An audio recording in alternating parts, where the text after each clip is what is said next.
Welcome to episode 95 of the Wilderness Podcast. I'm your host, Dilz, and with me is Deagin.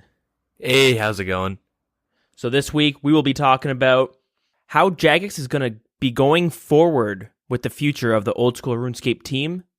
Rev Caves finally see some uniques get put on their drop tables, as well as the announcement of a new quest. That Skeevy Twitch Prime skin goes live. A new Oldschool Runescape Twitch channel, the topic of some of the past item tiers, or the way weapons and armor have been progressing since Oldschool Runescape came out. And finally, is RuneScape 4 going to be coming out in the future? But before we discuss all of that good stuff, Deagin, walk us through your week, will ya? Been pretty sick. Still got the sniffles. Oh, you've been sick. Okay. Oh yeah. I've been pretty sick for a little bit. Getting better though. RuneScape related. Let's see. I did one raid last night, I guess, with you guys. I've done that was fun. Some rune crafting, and that's about it. I'm all prepped to do Zara. I'm outside of Zara, all ready to go, but then it started to thunder and stuff really badly. And I didn't want my power to go out mid Zara kill, so I just got off. Fair enough. Why have you been doing rune crafting? You got your level 82. What else is next besides 90? I need to chip out. I need to chip away. Yeah, I need to chip away at 91 rune crafting. And I've been playing other games in general. So I've been playing WoW again. Retail. I've been playing that a decent amount. And then there's this new game called Oxygen Not Included. First question. Early access? Probably. Let me double check. Hell yeah, that's what I'm talking about. I see early access. I say, how can I pay? Cash, credit, or debit? Yeah, it's an early access game. If you've ever played Don't Starve, it's made by the same company. And their early access, how Don't Starve came to be, they did a really good job of pumping out really cool updates and DLC. Okay. And I like the company as a whole, and I like the game Don't Starve as a whole. Have they done any other games besides Don't Starve? This game that just came out. Originally, when they were doing it was a team of it was a really small indie company. I don't know how big they are now, but there was only a couple dudes that when Don't Starve first became a thing. And yeah, I don't know. If you like RimWorld, we've chatted about that. It's the same concept where it's a puzzly, micromanagey type game with the aesthetics of Don't Starve meets Fallout Shelter with the same camera angle. Interesting. Yeah, so it's a section cut. It's not your bird's eye view. You're looking at it from the side angle, I guess. Yeah, kind of like Sims Hotel. Do you remember that game? Not at all. Or Sims Apartment. Oh, it was an old Tiny Towers or whatever. Tiny Towers. That was or Fallout Shelter. 2. Yeah. Okay. Fallout Shelter. That game's the whole thing is that you I don't know. You have guys that are inside of an asteroid, and you have to survive. And it's you I don't know. It's really cool in terms of you have to micromanage the oxygen levels. There's CO2. There's natural gases. There's all these different types of gas you have to micromanage. And there's water polluted urine and stuff, the whole sanitary micromanaging and stuff. And all that, and you're in a restricted area, and it's super fun and addictive. Oh my, I'm in love with the game right now. I bought it earlier this week and I have 18 hours already. Ooh. I lost a whole day playing this game because it's so fun to sit down and be all right, I want to get an actual washroom with toilets and sinks. How do I do this?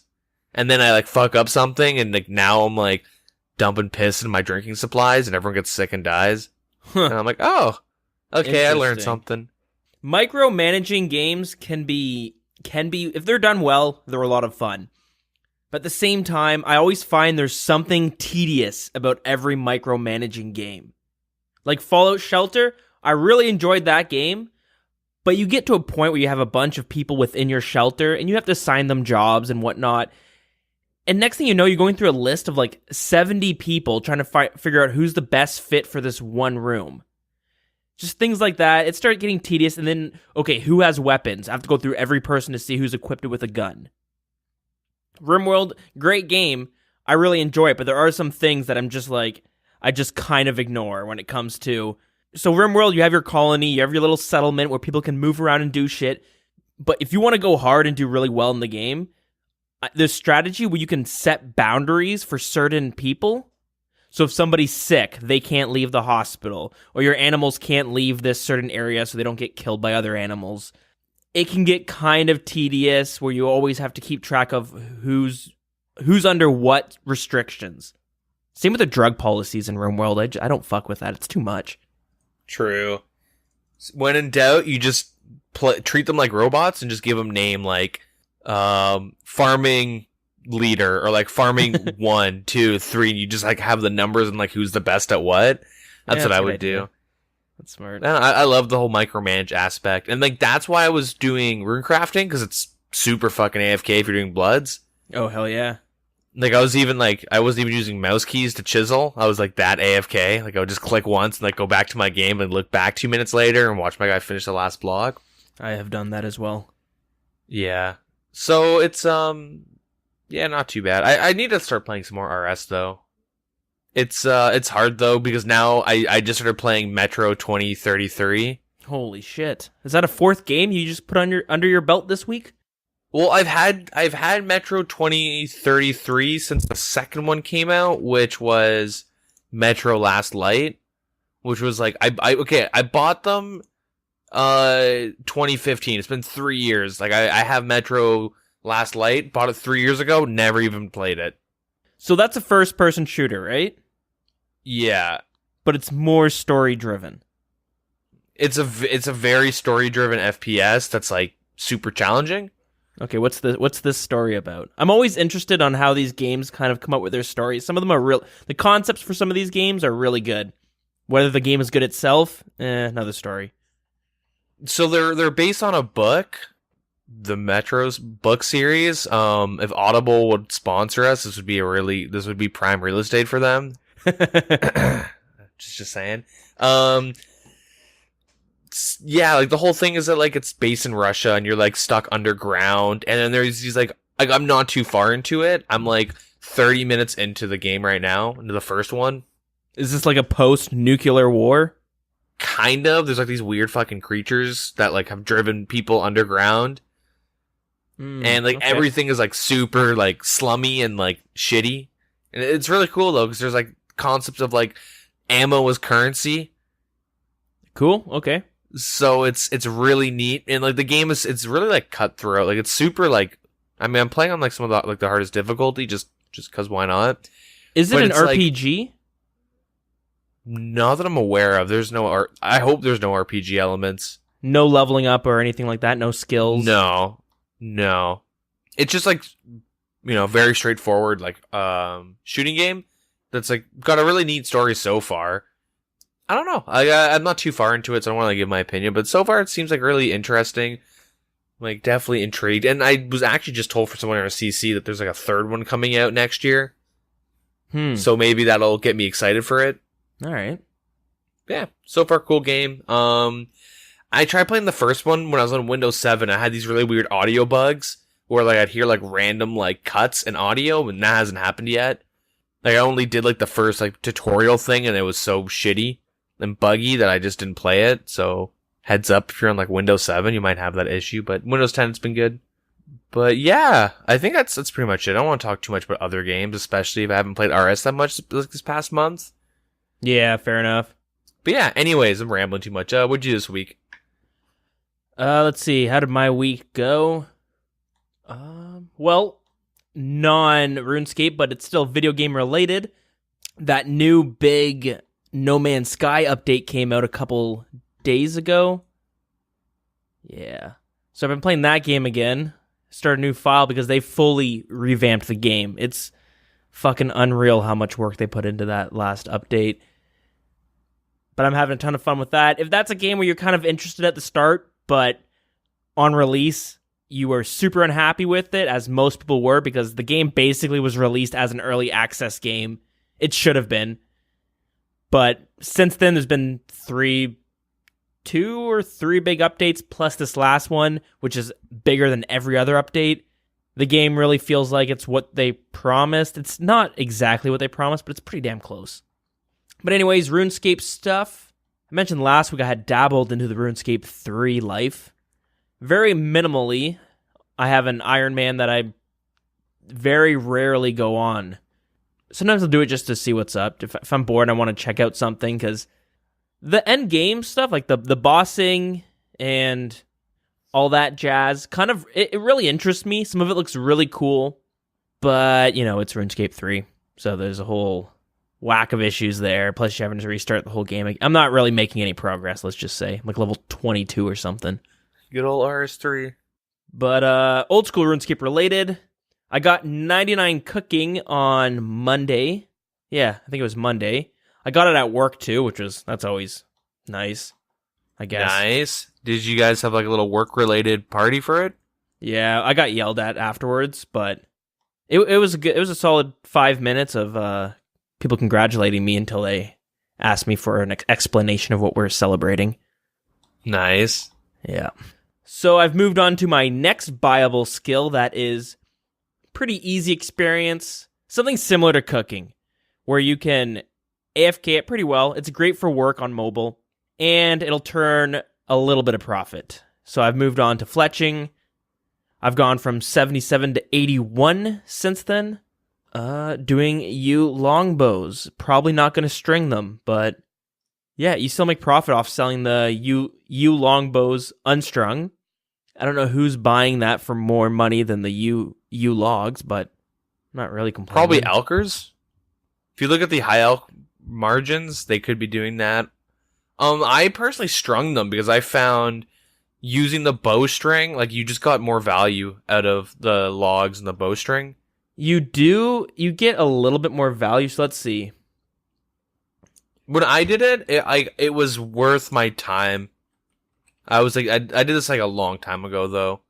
I plan to do, if I'm going to string it, it'll be at work, because since on mobile you're able to withdraw 14 at a time with just one click, I feel like it would be a lot easier than on your computer. But if I'm on my PC and I'm doing some fletching, let's say I'm playing RuneScape 3 on the side, or maybe I'm watching some Netflix or YouTube, or maybe I'm just, I don't know, shooting the shit in the clan chat or something. I don't really feel like doing anything too intense in the game. I'm just going to cut the logs because it's easy. It's a lot more AFK. And it's the same experience, so I got a Greater Demon Slayer task, and since I decided I'm going to start doing the bosses whenever I can, I have jumped in and done some Krill Tutsaroth. I think that's how you say the name. I don't really know, but been doing some of that boss. So I don't think we've actually touched on that boss of the God Wars bosses, so I'll quickly give a run through on what I do. It's the Zamorak boss, and as I said, it counts as a Greater Demon. So if you're soloing it, which is what I was mostly doing, there's a few times I'd go in with some other people, but I was always tanking. I bring just my Arc Light. If you don't have an Arc Light, you want to bring your Tentacle Whip or your Hasta. But the Arc Light is the best because it does the most damage. It's the best in slot versus demons. So I would bring that. I'd bring Carol's top and bottom, and then you just bring some tanky gear like a DFS. I was bringing Guardian Boots and a Torture Amulet. And yeah, you basically just go to the God Wars place. Luckily, the kill count's pretty easy to get. There's some implings that you can kill right outside the door. So you just get, I was wearing the Zamorak Blessing. So that counts as a Zamorak item, which means they won't attack me. And since you're near the Zamorak door, there's no other monsters around you except for the Zamorak creatures. So you just take out the imps. Takes like 5-10 minutes maybe. And then you go into the room and fight him once you get your 40 KC. So yeah, the fight's not too hard. The only problem is he hits like a truck. So you want to pray melee the whole time. And he'll do both magic and sometimes a melee attack. And then he has a special attack where he'll drain your prayer as well as hitting through your prayer. And he can hit like up to 60, I believe. So it's tough because you're also tanking 3 other minions. They're all doing, one's doing melee, other is range, and the other one's magic. And that's basically the fight. He poisons you, so you want to bring an anti-poison as well. Because that poison's going to do 16 damage to you when it ticks off. Yeah, there's the fight. It's pretty easy. He is one of the more tougher bosses in the God Wars dungeon, mainly because he can combo you out so hard with his special attack that hits through your prayer. He also has like the least risk versus reward factor, because compared to all the other God Wars bosses, his rewards are pretty shit. I mean, the 1 in 126 Hasta is not too bad. No, it's not bad. But when you compare it with like Bandos, like, yeah, it is good. That's his best item that you can get. And then it's like what, the 4 mil staff of the dead, 4 to 6 mil, and then like 3 to 5 mil for the Zamrock God Sword. Yeah. So it's not the worst, but when you compare it to like Armadillo with like what, how much is that chest plate going for nowadays? Yeah, I don't know. It's probably going hopefully for like 30, 40 mil. 43 mil, yeah, for the chest, 34 mil for the legs. And then you got the God Sword, which, what, 18 mil? That's always nice. Then you got Bandos, which has the Bandos with the God Sword being 11 mil, chest plate being 17 mil, tassets being 30 mil. And then you got the Saradomin boss, where the Sarah God Sword's, what, 40 mil? I think it's still 40 mil, right? Yeah, something like that. Yeah, 42 mil. Armadillo crossbows on that drop table as well, which is 30-something mil. So you can kind of see where Zamrock's drop table is sort of lacking, but still, it's not too bad. Anyway, still messing with that a little bit. And then the other day, I decided to go PKing. Hadn't been PKing in a while. I was kind of bored. I wasn't sure what I wanted to do. I was thinking I could do some krill, or I could, go out PKing. We had someone in the clan chat who's training his prayer at the altar right now, and he was bitching about getting PK'd a few times. So myself and a few other people in the clan chat decided to gear up and kind of go stand guard while he trained his prayer. I had a lot more fun than I expected doing that. And the beauty about the altar is, well, first things first, most of the good PKers, they're over at Rev Caves right now trying to PK all the people that are over there. So you get the odd people who aren't the most... You got people like me. They're not very skilled at PKing, so they come and try to get easy kills at people doing the altar. The second thing that I like about that is inside the altar building, it's multi-combat. Outside of it, though, it's single combat. So there's a few times where you go from a multi-fight down to a single fight. And it's fun to have that dynamic. A singles fight, in my opinion at least, maybe it's just because I'm bad, but I was enjoying that a lot more than an actual multi-fight. And I had a chance to kind of practice my switches and my quote-unquote tri-Bridding. And luckily, you're facing people who also aren't as skilled as some of the good PKers out there. So you're not getting just steamrolled. But yeah, that was fun. I spent a large portion of my Saturday doing that. And then afterwards, we went to Lav Dragons to go get some PVMers, see if we can actually make some money. Actually, somebody got a guy killing lava dragons who... He must have been skulled. No, maybe he wasn't skulled. He died, though, with his trident. Lost his trident. And a bunch of loot as well. Made over, like, 2 mil worth of loot on him. Damn. So that was pretty crazy. And then that's basically it. Saturday evening, brought a few people from the CC for their first raid. That's I don't know. That's a lot of fun. I enjoy. It's a different dynamic, I guess. It's not as serious of a raid, I should say, when you're bringing someone who's not really used to it. Yeah, you kind of show them the ropes. And then you joined us on the third run later that evening, which that was pretty fun. Even though I kind of stayed up later than I wanted to, but hey, it's the way she goes. Yeah, apparently. So that's pretty fun. If you're interested in raiding, doing Chambers of Xeric, you can check our Discord. Deagin posted a link or a picture in the PVM channel showing what gear is good to bring, or like what the most minimal gear you could bring into a raid. Yeah, it's pinned, so you can check the pins. There's also some text to go along with it that was just relevant to like meta changes that happened after I posted the picture. Sure. Yeah. Okay. So yeah, take a look at that picture. Start cracking away at some of that gear.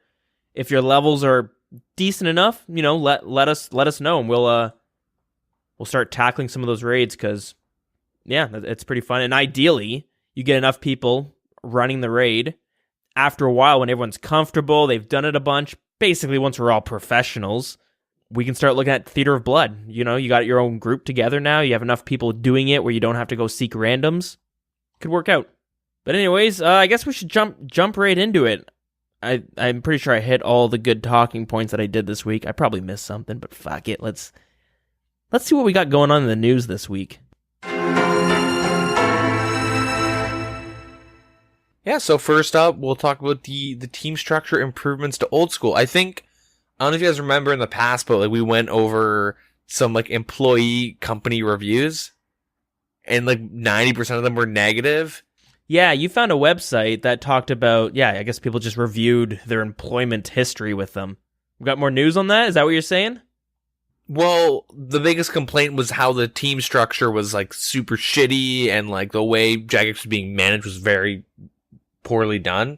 So hopefully this is what they were addressing, but I assume it was probably similar to how an indie company would do it, where you have like everyone working together, but there's no actual like teams. I feel like things. Like they took the Valve approach. If you work at Valve as like a developer, you just work on whatever you want, which is why some games get way more updates than others, because the devs just want to work on a game. Like there's no like, you work on Team Fortress 2 updates.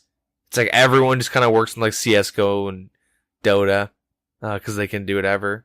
I don't know if it's... I assume it's not like this anymore, but back in the Portal days and, you know, the orange box with, Team Fortress, Half-Life, all those games, the rumor was that when you worked there, your desk had wheels on it, and you would just group up with other people if you wanted to work on a game together.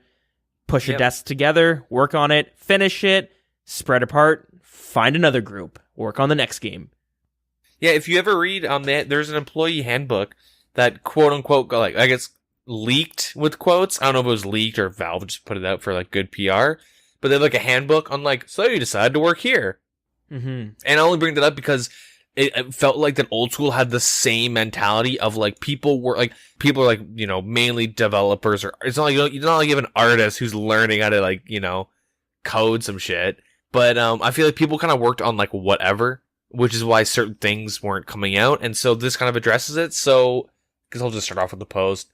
That way of doing it can work really well, but you have to have the right team. It's not going to work that way every single time. Sometimes there needs to be more structure.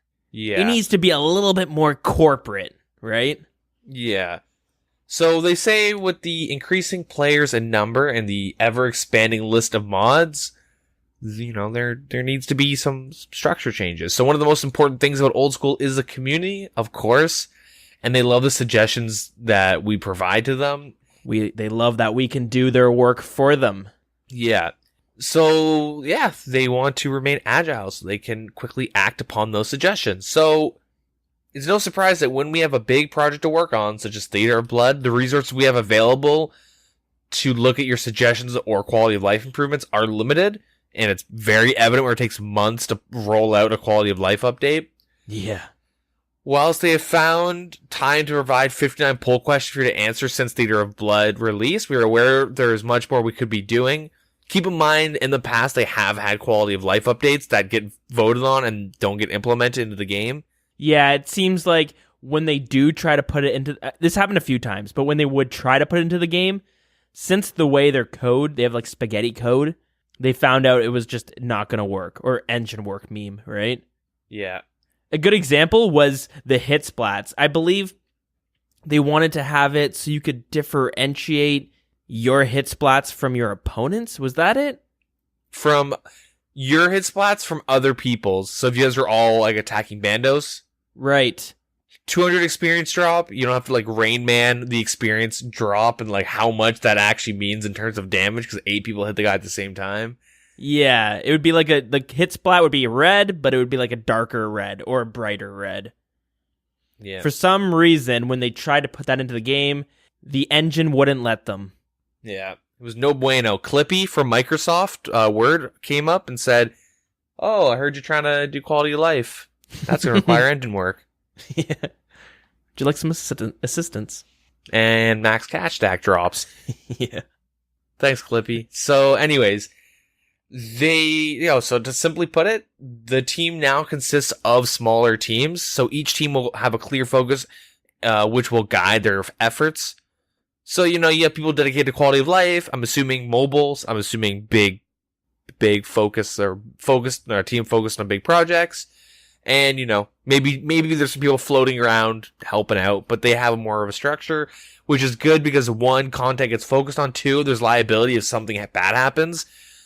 People who messed up, and you're able to backtrack to okay, so what did you do? Instead of okay, we had 13 people kind of work on Theater of Blood or kind of work on Arty Nights, and now max cash glitch. I think that specific kind of forced them to hey, we need some accountability. We need some dedicated people that know how to work on this, and this. Maybe have the more senior devs work on things that are more finicky, that would kind of work more finicky with the game, game engine. Yeah, this way, whoever's working on the Arty Nights game integrity change, and that bug happens, they don't go, "Who was working on it?" I think it was the new guy. What? Was nobody watching? He's only been here for 3 days. Why the fuck isn't he partnered up with someone? Neat. It is really neat that they do this because, they can have the newer guys work on quality of life, or, things like having another option that you right-click up your teleport portal and it says Grand Exchange and Varrock. You have, the newer people kind of do, the shit work. Or you stick a newer person in one of the teams. So you don't have, 4 new people just in the whole team. You have 1 new person in this team, 1 new person in this team. And this way, he can have 4 Sherpas. You like that word, eh? You've been saying that a lot these past updates or these past episodes. I want to get it trending. You should just change your name to Sherpa. But yeah, so hopefully that means content such as Deadman mode, PvP bounty hunter. They'll have a team. Sorry, let me rephrase this. They have another team that'll be focused on PvP, Deadman, bounty hunter, last man standing. Ooh, that's what? weird. Last man standing. But they call it. They have a team focused on competitive gaming. Separate team. Yeah, that does this PvP stuff. They're the competitive gamer content developers, which is weird that I really don't like that phrasing because every fucking game wants to be an esport because there is so much money to be made in an esports. That's why every company tries to get into it. It's the newest thing. I mentioned when I went to Montreal, they had esports bars where you would go there, and it's like a classic bar, but instead of playing hockey on the screens, on the TV screens, they had Overwatch tournaments, and that place was fucking packed. Oh yeah, esports is super big, and I think I don't want to be hey, RuneScape esports. That sounds really fucking stupid. I'm gonna be honest. Yeah. That sounds so dumb. But I think so. If they take the mentality of really popular games League of Legends or Overwatch, League is really bad for this, where it's actually bad for the esports team. But for what RuneScape can do, and I guess what these games do, is that you're able to watch Deadman mode, and you're I can do that right now. Okay, that's the whole thing of esports is that you see some guys do some crazy ass shit, right? You see some really good PKing or epic League of Legends alts or something. I don't know, and then you think hey, I can do that. If you're my friend from high school and you're bronze 4 and you say, hey, Deagin, I just watched League of Legends Worlds and I could probably do that, but better. Let's start a professional team. True story, by the way. I mean, you can still technically start a professional team. Whether you get anywhere with it, that's another question. I mean, you wouldn't be professional if you don't make money. Okay. Amateur. Semantics. True. But, the whole thing, I only bring that up because, with RuneScape, it's very, we esports. Hey, I just won $30,000.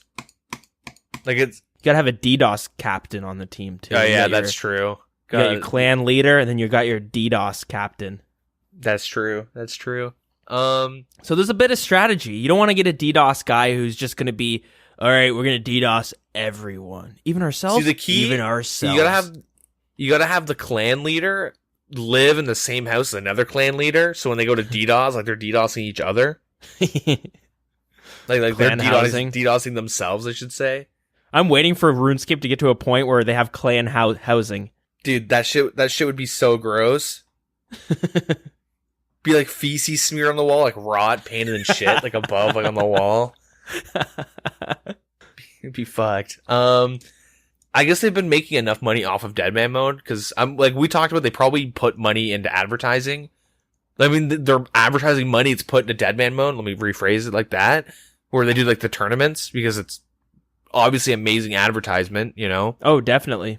I guess it's been like successful enough for them that they decide to have a team focus on it. Plus, there are some like big PvP issues, like Bounty Hunter and stuff like that. And Last Man Standing has 4 people playing it.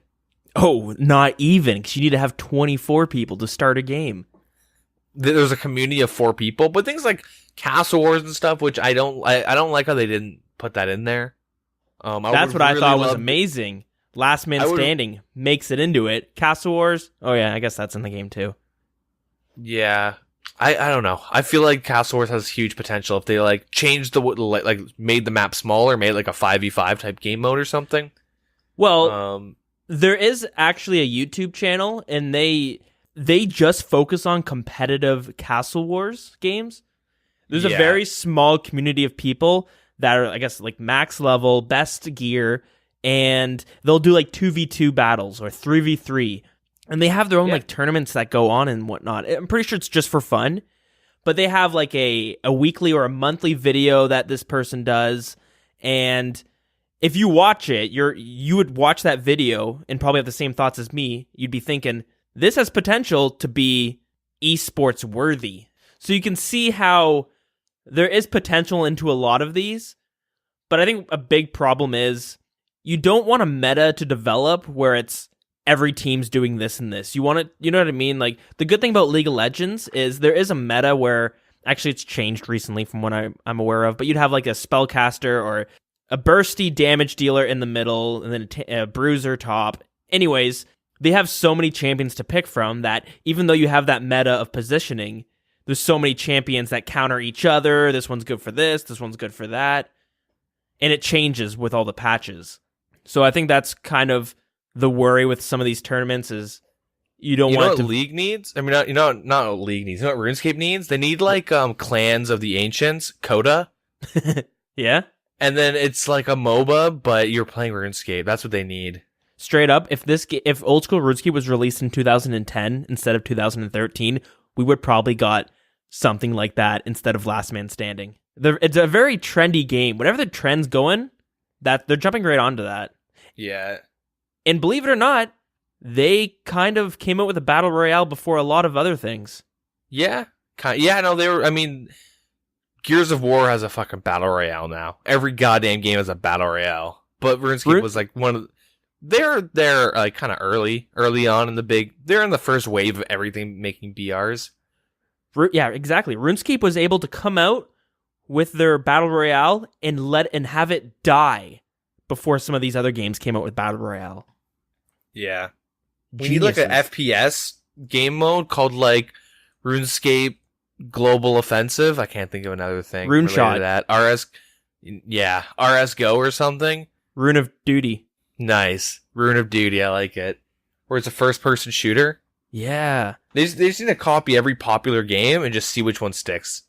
No, but in all seriousness, I'm kind of curious on like what if it's gonna be competitive. I do like their previous approach to these kind of things where it seemed like it was less esports and more kind of events. Like they're just kind of fun events to watch on Twitch. With the Wilderness Wars, their PvP tournament, which was pretty good. I'm surprised we don't see more of that, but DDoS issues, I'm assuming. Yeah. And then you had King of the Skill and Deadman mode. I feel like doing fun events like that is probably way better than having seasons of clan wars. Yeah. With like brackets and shit. I brought this up before, so if you don't want to hear this again, just like skip 5 minutes or something and I'll be halfway through it. But like this would be perfect if they added fucking like clan citadels, very similar to Guilders 1. If you ever played Guilders 1, it could literally work the exact same, and you could even have it where like, maybe you hide players. I don't know. Like, you go with like 5v5, but each player has like a color. Maybe like they're somewhere to differentiate, and you can hide names so you can't just like DDoS someone if you know them. Like, oh, there's John. I have his IP. Let's DDoS him. But they could like, if they want to have like a competitive mix with like this community-based thing, I think this would be perfect to have leaderboards, which are just fun. And then every couple months, they bring the top team to the leaderboards. Maybe not even clans, but like teams where, hey, we got some wild boys that, that shred. They go PK and stuff, but maybe you're in a clan, but you don't want to like leave your clan to mess around with the wild boys in this clan citadel PvP portal type thing. But you could just like sign up teams and you just have your teams like, I have an idea. You could have this big event. It would only happen once in a while. You could have it so maybe random people get selected, or maybe actual teams and clans or streamers get assigned. But you use the whole Gielinor, maybe exclude Zaya. But you have teams assigned to different cities, and it's about like capturing other cities. Sounds kind of like Darkscape. Yeah? Yeah, I didn't play too much Darkscape, but that was just Deadman mode, wasn't it? It was Deadman mode, but like more, I think like safe zone, like towns weren't 100% safe zones. Like clans were able to control towns to some degree. Okay, so Albion Online has a similar thing like that. But it'd be cool to have teams of like Falador, you're assigned to Falador. This team's assigned to Catherby and Sears Village, Camelot, let's just say. And then you have Ardone, you got Varrock. Did I say Varrock already? You got Lumbridge, Birthrope, and Taverley, maybe. I don't know. But maybe you could capture villages. You could capture like Draenor Village. And what is Draenor Village? It unlocks better armor. You get one tier better armor now, and you capture this area, and what does that unlock? Oh, you now have siege weapons. Maybe this is too much of a stretch. I gotta keep in mind that the engine sucks for this game. Yeah, keep in mind that they accidentally had max cash drop. Yeah. But that'd be sick. You'd have like a World War Gielinor. So they've had something similar like that in RS3. Correct me, I'm probably messing this up. But they had world events. They had 3. I'm not pulling this out of my head. I'm looking at the wiki right now. But they had 3 world events. One was Battle of Lumbridge, which was you could side with Gothic Zamrock or Ceradomin, and you're able to like fight and gather like these resources and do all this shit. When I got back into RS, this was like 2013-ish, they had Bandos and Armadillo, and you could assign either, you go to like whatever god, and you like help make buildings, and you like fight off people, and there's caravans. Like, it was really, really fun. I'm like a little noob. You look at my RS3 account, I have like 38 agility. I'm a little trash boy on that game. That shit was so fun. I had so much, I was like in full rune, you know what I mean? Running around just like, slapping people. That does sound pretty sweet. It'd be cool to have something like that. It could come around once or twice a year. Anyone could sign up for it, but you could like stream it. It could go on for a whole day, and then that's it. It would end. Weeks, months, a year. The thing is, you can't have it go on permanently, and you can't have it go on for too long, because then people will get bored of it, and they'll go back to, well, I don't want to XP waste. Sorry. It's like, you're a drug dealer, okay? Hypothetical, you're a drug dealer. You're selling some crack or some heroin, and you give your first sample for free. So your boys come back and they want more. But you do that you let them play for one day, and then they crave it for months, and then, Yeah. And then also a meta not as easily can develop, because that becomes not fun for the average player, the casual player. It's also why, if you ever play when they release the tournament worlds, these are new worlds where you go in, you can set your stats to whatever you want. There's a chest with every item in the game. Normally they have this come out when there's new items coming into the game, and you're able to test them out. But your raiding clan wars, they also allow you to go kill any of the bosses, not the Inferno though. And you can test some of this gear out, but what a lot of people do is they just get the best in slot gear. They go into the portal with some friends maybe, or just randoms, and you do 1v1 tribe-bidding fights, or you just try out different PvP techniques. But it's packed, and they only have it for a couple of days, and then they turn it off. And and a lot of people have asked them in the past to keep them permanent, but the reason why they're so packed is because they only release them for a couple days every now and then. So when you see them open, you're like, fuck it, let's go in and have some fun before they take it away. Whereas if it's always open, you're eventually not even going to give a shit about it. You're going to be like, fuck, whatever. I know it's there, but whatever. Yeah. There's no urgency to do the content. Yeah, exactly. So, anyways. Yeah, we'll move on. So thank you for, not skipping ahead. Or maybe you skipped at this exact moment and now it's really awkward. Welcome back. Yeah. So we'll move on. So pretty much this whole thing is like they just have more resources to do more things for us. Thank you, Jagex. Yeah, thank you. Anyways, so let's talk about some PvP changes because some of them are needed and some of them, unless they went back on them since I last checked, some of them are not the best. So we'll start off. So equipable banners. Okay, wait. Let me go back. This list is like the start of many changes and improvements that they intend to add to PvP. And before adding new content, they need to address these first, and these changes will not be pulled. Ooh, this is almost an integrity change. Yep. So equipable banners, such we'll refer to as flags. You see those guys spamming like a free to play Edgeville. They hold those cool little banners. Okay. Yeah, so they're equipable, and players will often equip them in PvP or bounty hunter worlds to grief other players because the banners have a click box. So you can like really mess up people by messing around with them with this flag. Make it so they can't hit their targets or something. Yeah, what a pain in the ass. Yeah, they'll be preventing banners being used in PvP and bounty hunter worlds. Okay. You'll be unable to equip these banners on these worlds. Any banner equipped will be removed when logging in on those worlds, where it'll either be placed in your inventory, your bank, Purdue, and if all of those are filled, it'll just drop on the floor. I wonder if anyone ever had one of those for a clan war going on in the middle of the wilderness. Maybe like a scout. I don't know. Maybe, probably not. I'm just picturing an army of people with a guy in front with the flag being like, this is our clan colors. Yeah. Probably not. I doubt it. Dude, customizable banners? Can we have that? Anyways. Cool. Clan banners. Yeah, dude. The old school engine has to deal with two players doing something at the same time. So what they do is they have a system called PID. And that will determine, so you don't Halo kill each other. You play Halo 3 and you both, shoot each other and beat each other down. And you guys die at the same time. Yes. PID prevents that. So one person gets priority over, damage or eating or whatever. Yeah, but PID is very important in PKing. If you watch, a lot of YouTubers, 9 times out of 10, the kills they get, they have PID. It's a huge advantage. Your stacks will come out properly and you can one tick properly. Like the way that your damage, comes out and when you have PID, is, instantaneous, as if you don't have PID.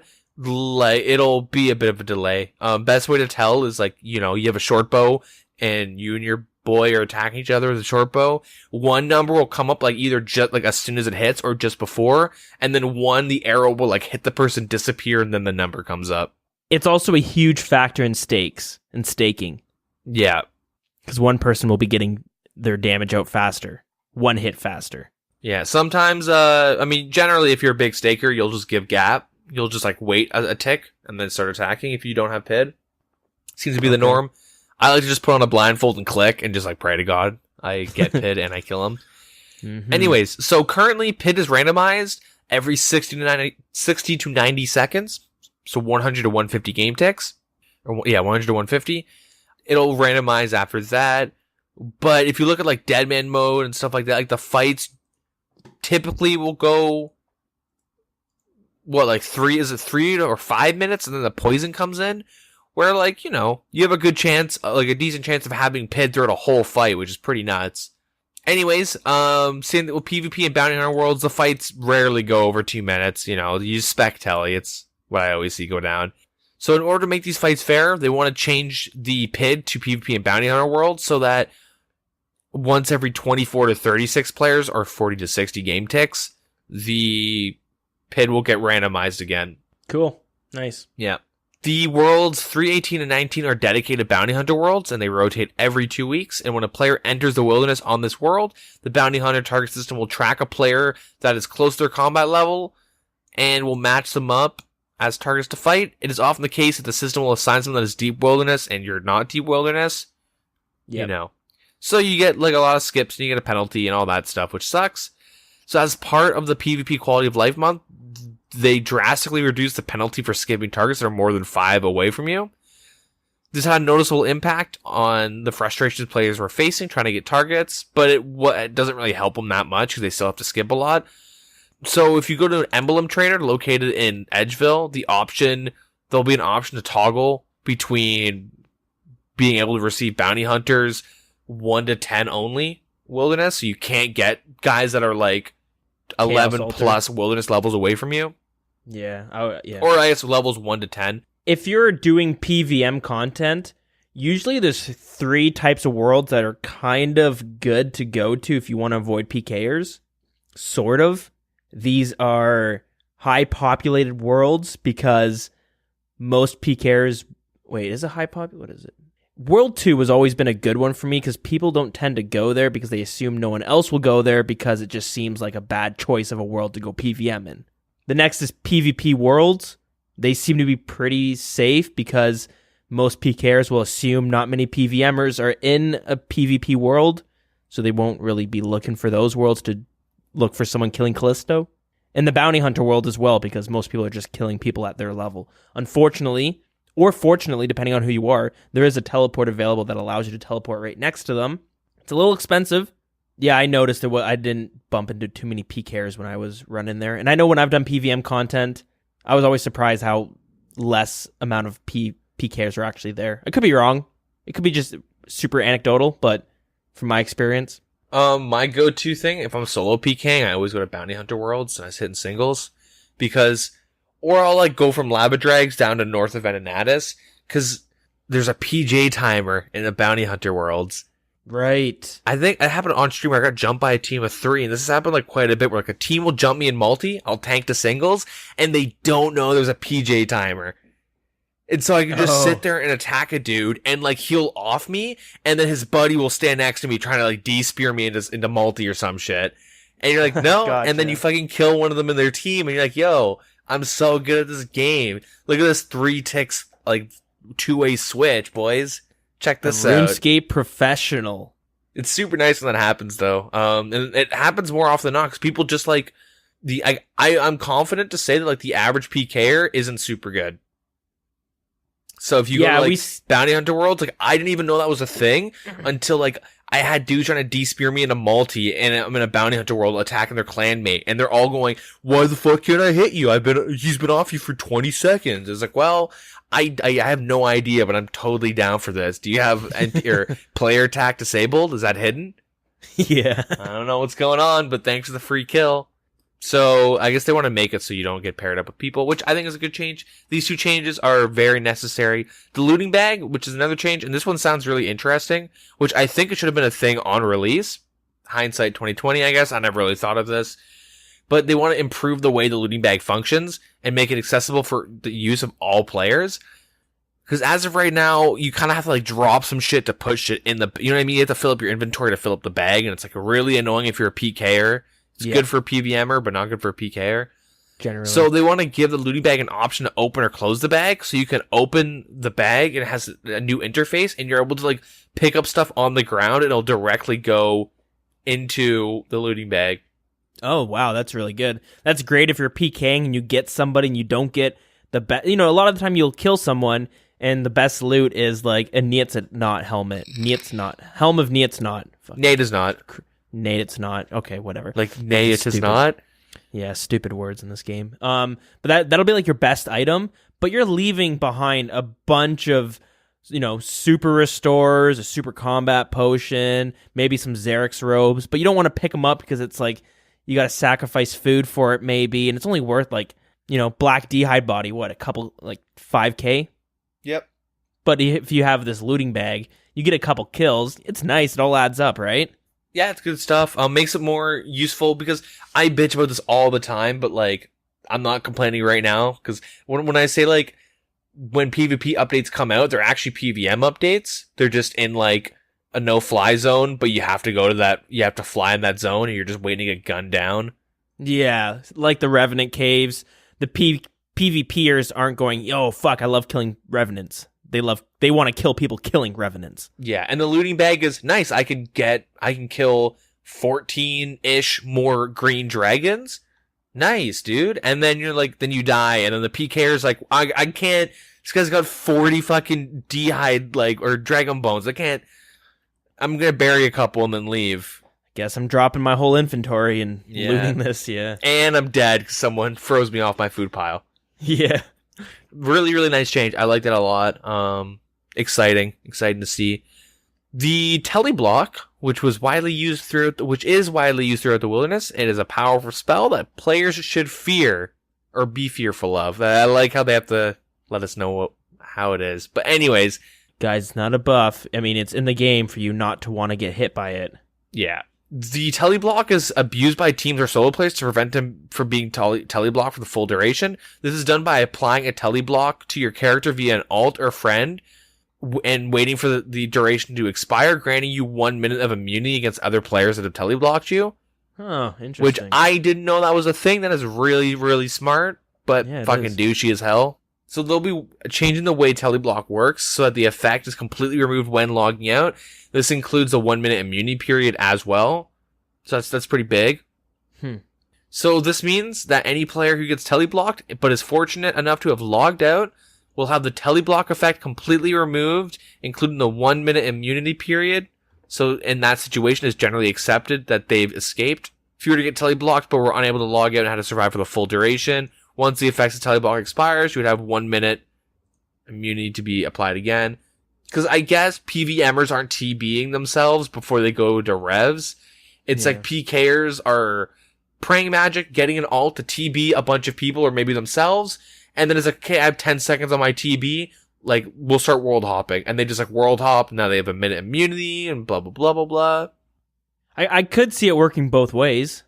Well, right now, the way they've changed teleblock as if you've logged out, you've escaped from the team. And if you log back in, you should hopefully be able to tele out in time. If not, well, that's really unlucky. But also, you're getting outplayed, right? Maybe they followed you. They're like, he's probably going to 5 worlds up. Boom. Caught him. Hey, he left his private chat on and hit him with a full TB again. You're down skis. Sure, yeah.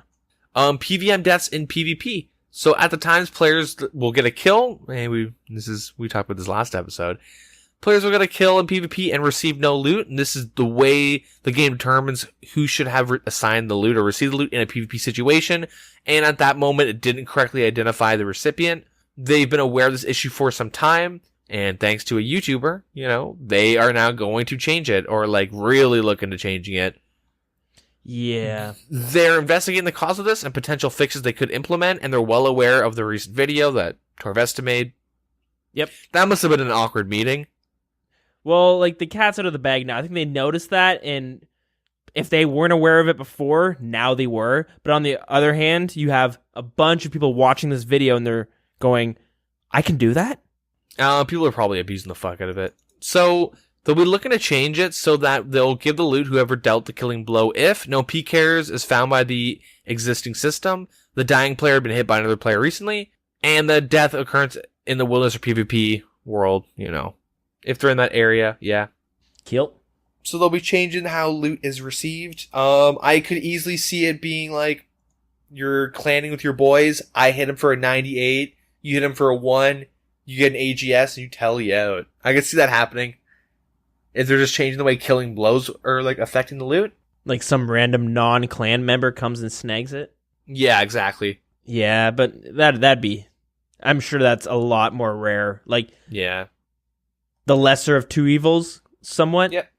This could also turn to things where fuck, I'm gonna die. Yo, can you kill me? You know what I mean? Yeah. Yeah. If your teammate. Yeah. If it's two teams fighting each other. Yeah, they probably are well aware of that, though, so they're going to figure that out.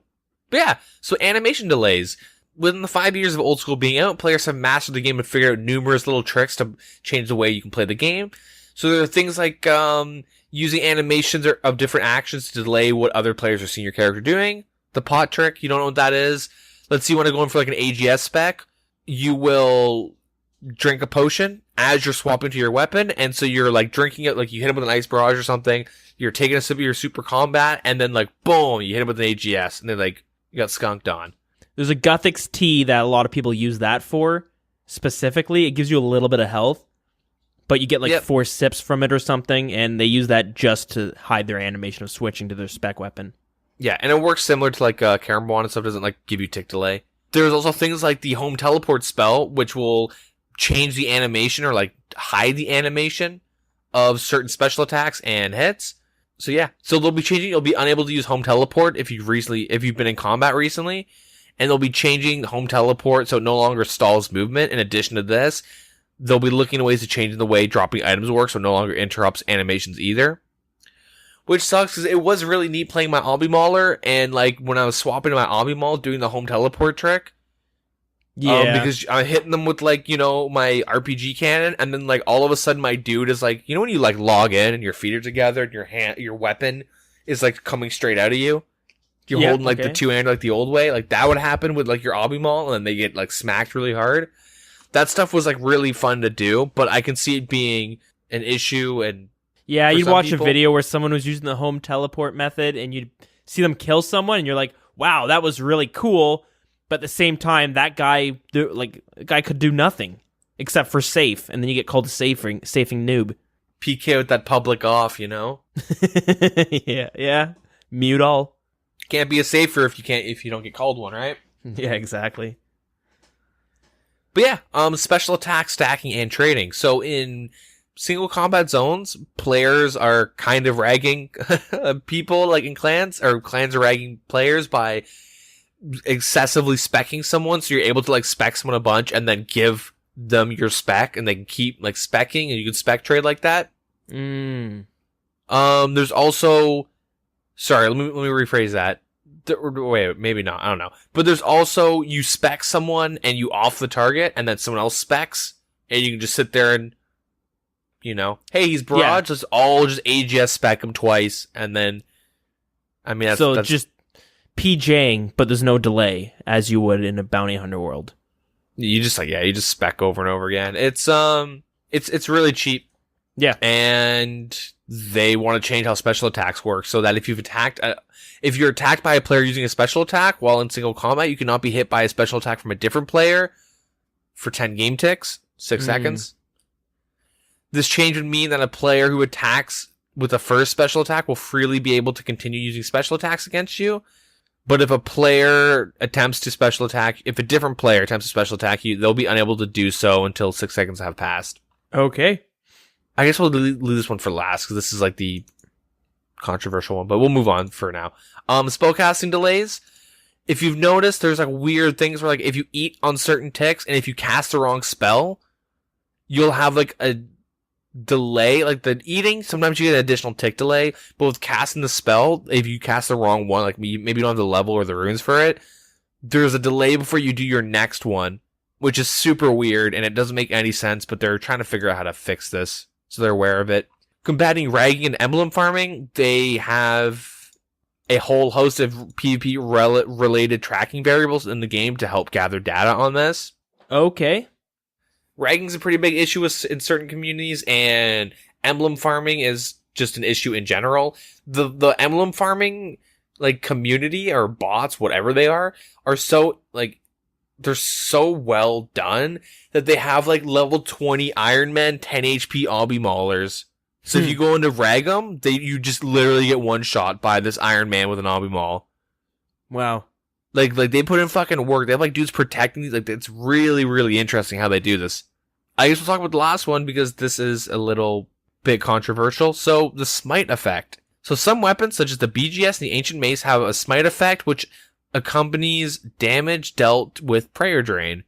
So it is possible for overhitting damage to inflict more prayer drain than the player's hit points. This shouldn't be possible since the player doesn't have high enough hit points to warrant losing so many prayer points. So they want to make it so you can't. Prayer reduction should never be more than the player's remaining HP. Yep. So what I think this means is that it just prevents clans from like skull tricking and then spam BGSing and smiting someone from full. Yeah, that's what they want to prevent. They want to prevent teams from being able to see some guy with skulled with an Armadillo God sort of something and saying, let's get that item 100%. There are some people that are like really upset about it. I've seen some complaining. It is a controversial. I can see both sides of it. That's the problem. I don't know how I feel about it. So, like, one, I guess, okay, if you're in a clan and you guys do this consistently, shit, they make way more money than I ever expected. They're making 100 of mils a night and shit. Like, there's one guy in our Discord that will, like, post images of, like, loot from BG Hessing and shit at Rev Caves tonight, and it's, like, 100 mil or some shit. Like, it's crazy money, and it's like, dude, that's fucked.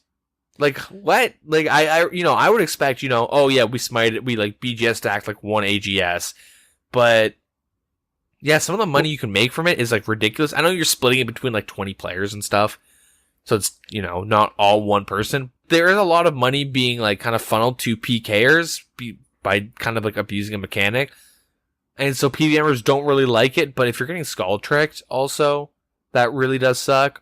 I'm trying to think, if you're like a solo PKer and you get caught in multi and you get smited out with this trick, like, I mean, you shouldn't have been a multi. But the other side of it is all the PKing content is like in multi or right next to it. So you're kind of like cuckolded into like going into multi to do anything fun if you're solo PKing. On one hand, I can see how it's unfair for someone to lose their +1 item. Like, there's no counter to it. If you get teleblocked or you're in above 30 wilderness and a team comes in, you're going to lose that item, and there's basically nothing you can do because you won't be able to out-eat 20 people specking you. You won't be able to run away from 20 people, some bunch of people barraging you, whatever it is.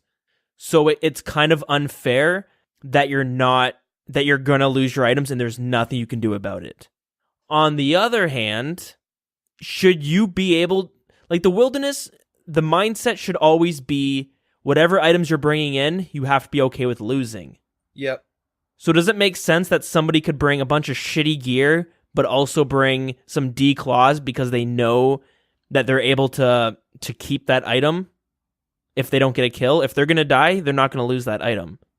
And the rest of their items are shit. It's no money. Because with this new change, the only way you would get smited out now is if you kept eating and didn't drink a prayer potion. Yep.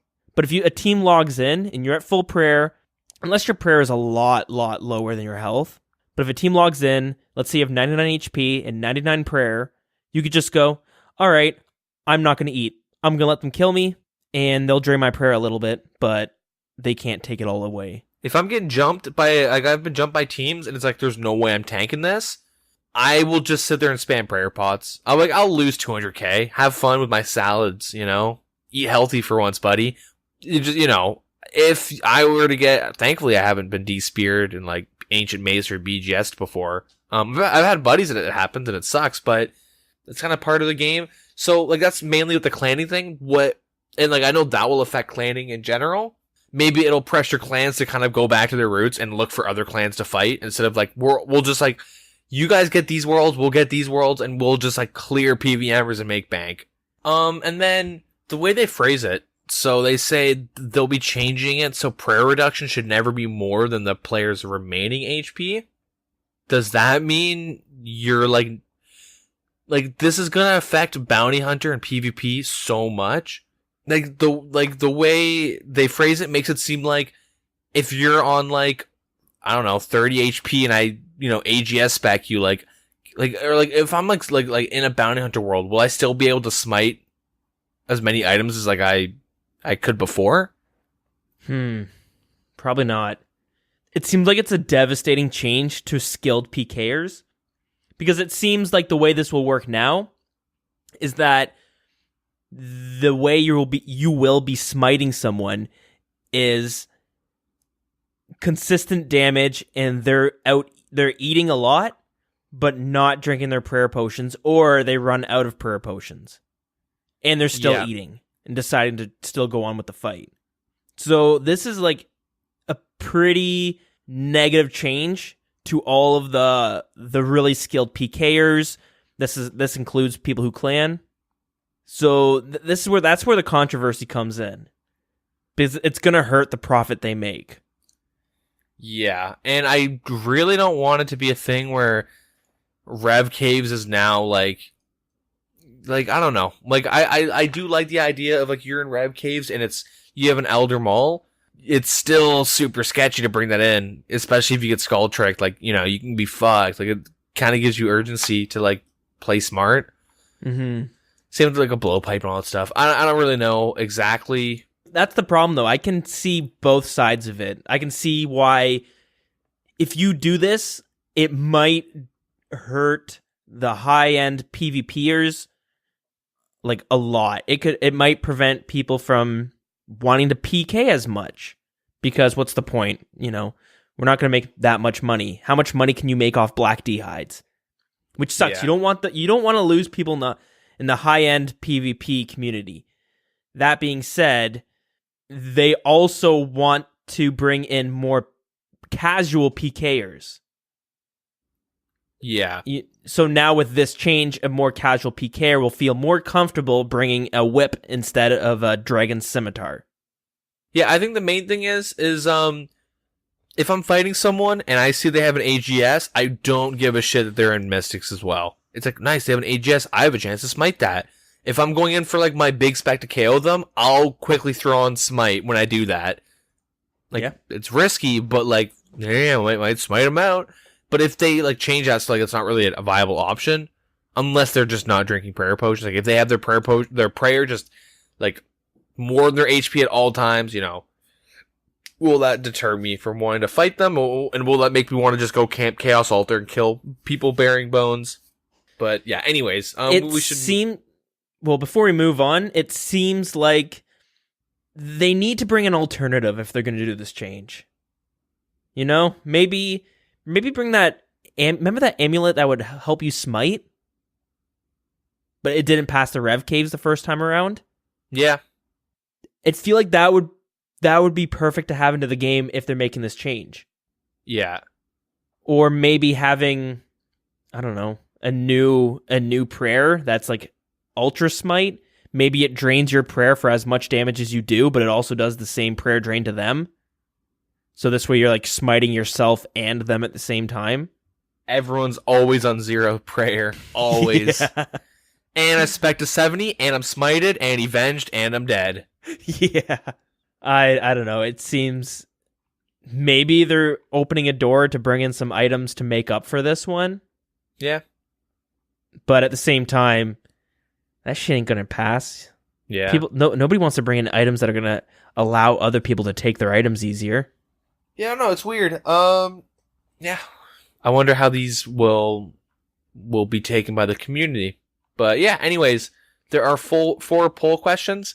So, should we add an in-game collection log? This would be an in-game interface that keeps track of how many of each uniques you've obtained. Cool. Question 2, should Bob Barter be able to decant potions into 1, 2, and 3? I think so. Yeah, that's good. I remember a suggestion on the subreddit, and I think we talked about this back when the Revenant Caves was coming around the first time. This person suggested basically like a PvP room in your house, and this is where that obelisk would go that would teleport you to the wilderness, and there would be an amulet or something on the wall you could use to skull yourself, so you didn't have to go to the Edgefield to get a skull. But they also had the suggestion of a decanting station where you could go into your own house and use that table or whatever to decant your potions for you. I really like that suggestion. I almost prefer that over having it from this dude. The next question, though, is should the crop yield of white berries, cave nightshade, and limpworts and poison ivy be increased to a random quantity based on your farming level, similar to how allotments work? Regardless of the results of this poll, we will look into the rebalance of the drop table of certain monsters that drop limpworts. Bring back that free-to-play moneymaker. Ruin it, actually. Make them cheaper. Bring more into the game. Well, if they're going to revisit some monsters that drop limp roots, right? Yeah. You won't be getting hundreds from killing those Kurasks, I think. But yeah, seems good to me. They made that change recently with the cactus spines. Yep. So you get double the amount now if you're a higher farming. Yep. Should it be possible to reobtain all pieces of the ghostly robes from any ghost after completion of the Curse of the Empty Lords mini quest? Ghosts will simply allow you to claim more than one ghostly robe set. Yeah, I guess so. It's a pain in the ass having to go find your ghost in the wilderness if you lose your ghostly robes. Yeah. I don't even have them on my main because fuck it, what a pain in the ass. Yep. Yeah, I dropped mine cleaning my bank, instantly regretted it, was like, fuck it. Yep. Yeah, anyways, on to more PvP related stuff. The Revenant Cave rewards that have just come out. That is right. So, the ones that have come out that got passed were the crossbow, the Thameron Scepter, the Vigorous Chainmace, the Amulet of Avarice, and nothing else. Just those 4. But Yep, we'll talk right. about them in detail. So, starting off with the bow, the crossbow, stupidest fucking name ever, god damn it. Yeah, who came up with that? I don't know. It's a tradable 2-handed bow that can deal additional damage to the wilderness NPCs. It has the same stats as a magic short bow imbued and requires 60 range to equipped.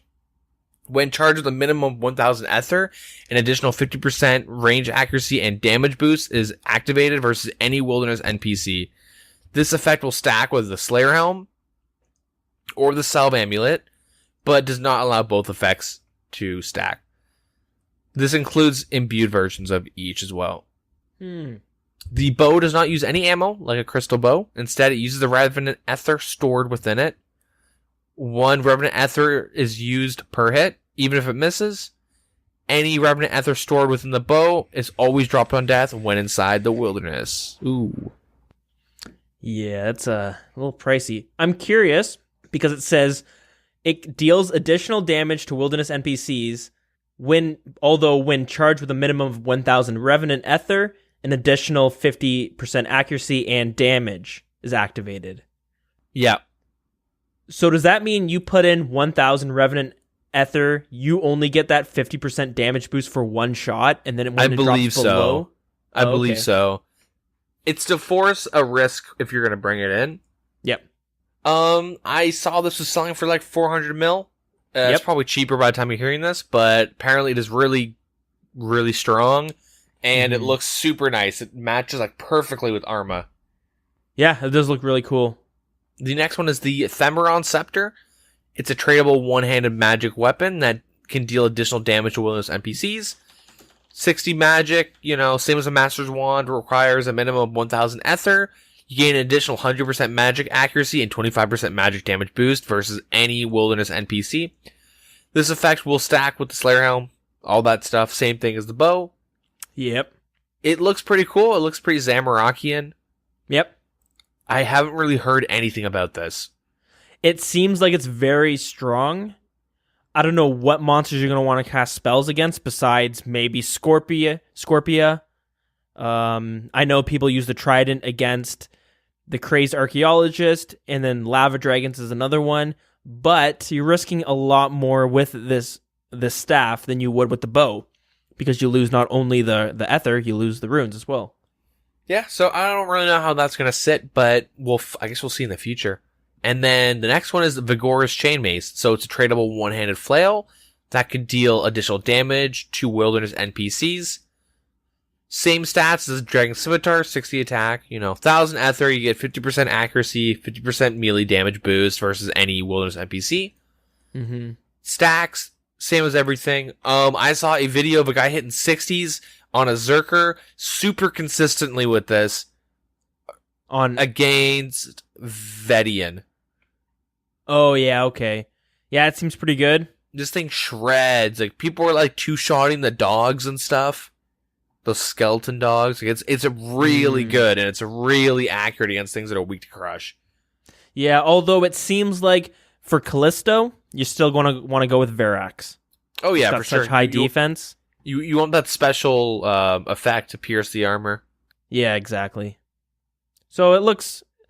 The mace, I think, looks the worst out of the 3. It kind of looks like a pepper.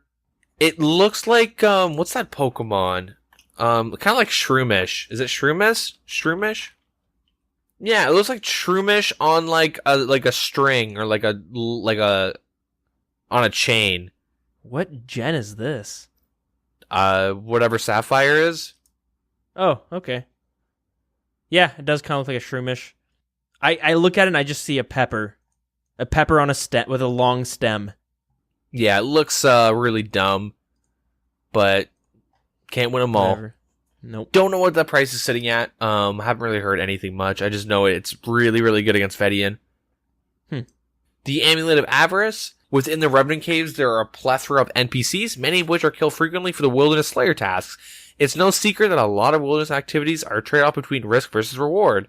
Blah blah blah blah blah. You know how that goes. That meme. Oh yeah. So the Avarice is as good as a Glory, and with the added ability of causing all drops within the Rev Caves to be noted when worn. This includes the non-Revenant NPCs in the caves, so like the dragons and whatnot. The downside of this is you'll be skulled when you wear it, and removing it, you have a 20-minute skull. Interesting. Really, really cool. I want to actually go test this out. Amulet of Avarice, but it's so expensive right now, it's not worth it. Yeah, and you know what's funny? The also looks like a Pokemon, the necklace. Which one? Bellsprout? True, yeah, I see that, the head. Is that the right one? Yeah. It's Gen 1. Yeah, Bellsprout. Big thanks to the Reddit user, the Vault Hunter, for pretty much making the amulet for them. Thanks for saving them some time. Nice. You'll be getting a snapback, or an old school RuneScape snapback, and some goodies. So pretty much in like a year from now, we're gonna get like a top front page post being like, "Yo, Jagex, where's my hat?" Yeah. Yeah. Yeah. The Twitch Prime is in effect. There is 1 free month of membership if you have a Twitch Prime thingy. It's kind of a bitch to redeem on you have to go on Twitch, claim it, you have to link your Twitch RuneScape account, and you have to log into your RuneScape account on the website, and then go in game, and you're set. So with Old School, you get the free month, obviously, and then you get the purple skin. On Old School, you get these 2 chests called the Umbral Packs. People have gotten 200 mil out of it because that is a possibility. So hey, free bonds. You might, if you have Twitch Prime, you might as well use it. I don't know if you've done it, Dilz, but I went ahead and did it. I haven't done it yet. Might do it on if I want to continue with my RuneScape 3 Iron Man. I might put it on there because I don't want to pay any more bonds for it, or I might put on my Pure because I canceled that because $11. Yeah. Yeah. Well, you'll have until September 6th to do this, so Ooh. yeah, you got a lot of time. My Umbral pack, I got a fuck ton of experience. Got like 10 levels in rune crafting. And then I got the chaotic crossbow. Really? Yeah, so I don't know. I can't trade it. I don't think. I don't know. I got it. Was like, didn't get 200 mil, and I just logged off. Interesting. And I guess more importantly, so we have a little bit more to talk about. We have a new quest being put in the works. So it was called Making Friends with My Arm. So they've been teasing just which large project they've been working on, and this is the next quest. If it passes a poll, which it'd be funny if it didn't. Yeah. It'd be really funny. Some but spite votes. But they did, this is something they brought up like not last Runefest, but the Runefest before that. They wanted to bring out a new troll quest and start working on that area. Yep. So this better be a good one for 2 hours worth of 2 years worth of work. Yeah, this is some stuff that kind of worries me though. So they want to have some rewards that involve fire making to light minerals, which are like mined after the quest, in pre-designated fire pits around the world, with the fires providing various benefits. They're like, what are your thoughts on that? And I really hate it when they word shit like this, because it's like, what are the benefits? Like, am I gonna get like a better drop rate on monsters now? Do I like heal? Do I regen HP? Do I regen prayer? Do I have more do I run energy regen faster? Like, what do I get from like doing this shit? And is it permanent? How long does it last? Like, is it like a diary thing where it's kind of a pain to do, but once you get it done, it's super OP? Like, if you get a buff, is it a timed buff, or is it when you're in the vicinity of that new bonfire? Is that what they called it? Bonfire? They said they were very careful on not saying the word bonfire. They said pre-designated fire pits, which aren't bonfires because that's an RS3. Right. Yeah. You gotta be careful. Unrelated, but somewhat related. Me dabbling with RS3 and kind of looking around on it. There's so many things that old school RuneScape just pulled from that game. Oh yeah, dude. Like augury and rigor are the exact same in RuneScape 3. Tebow. The whole Tebow concept was like everything was like it's taken from RS3. Yeah, they just changed the name of it, but some of it isn't even name changed. Even the Ivanus Flail. It's that from that new quest for Theater of Blood. But yeah, so that is pretty much it for the updates. Yeah, like you said with the bonfire pre-designated fire pits, it could be really cool, or it could be. I don't know. I get worried. It's either going to be. I always feel like it's going to be way too strong, or it's going to be completely useless and no one's ever going to use it. I'm going to go out on a limb here, and I'm assuming this is what Jagex is thinking of. Have you ever done divination? Very little. All right, well, divination is a skill in RuneScape, and you like go to these pre-designated pits, kind of. You go to these areas, and you just like do some shit. You capture some shit. There's like a divination, whatever. Like you kind of go to these designated areas, and you just like train. It's pretty AFK from what I remember. I did it on release, and I don't really remember too much of it. But the main thing is that you use your divination resources to make like. You go to like Grand Exchange and you could like drop a thing of coal and people would mine it and like you would get noted coal every time someone mined it. Yeah, okay. Like random shit. But like, I wonder if these pre-designated pits would be a way to incorporate boosted money from skilling. Like let's say you go to the woodcutting guild, you light a pit, now you get like, you know, a chance to get a noted log, or like you cut faster, or you get more experience, or, you know, whatever. Like I wonder if that's what they're like leaning towards. Or if it's like a buff where like now you can't get poisoned at Kraken, or not Kraken, at Zara. Can't get venomed. Like, I don't know. I'd be okay with getting extra resources from some of those skills, like woodcutting and maybe mining and fishing. Maybe boost the money per hour up a little bit.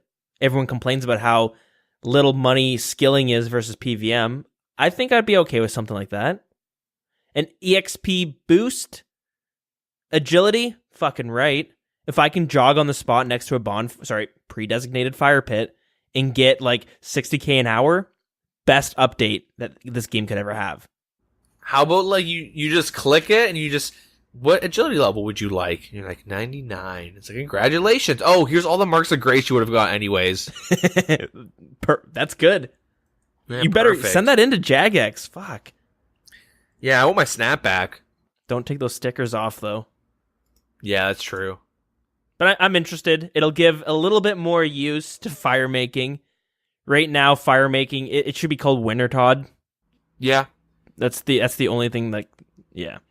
Yeah, I'm interested to see what's up. I hear they want to complete the troll area, fill in some more of that black space. Yeah, that'll be nice. I welcome that. Now, before we move on, they do say that they have kind of a minute clip of Mod Ash talking about the development progress, or how do they say it? Listen to Mod Ash himself to hear how this quest came to fruition. So I'll play that real quick. Hello. So, 2016 Runefest, I pitched an idea for a sequel to My Arm's Big Adventure, and this had arisen partly from a player suggestion about how we could fill in the blank space that's just west of Gorok in the icy area up there. We pitched a colony of trolls living there, slightly smarter than the usual kind of troll, which ain't saying much. And I designed a quest where they'd be trying to form links with the troll stronghold trolls, and they would get, of all things, my arm, the troll, sent to them as an ambassador.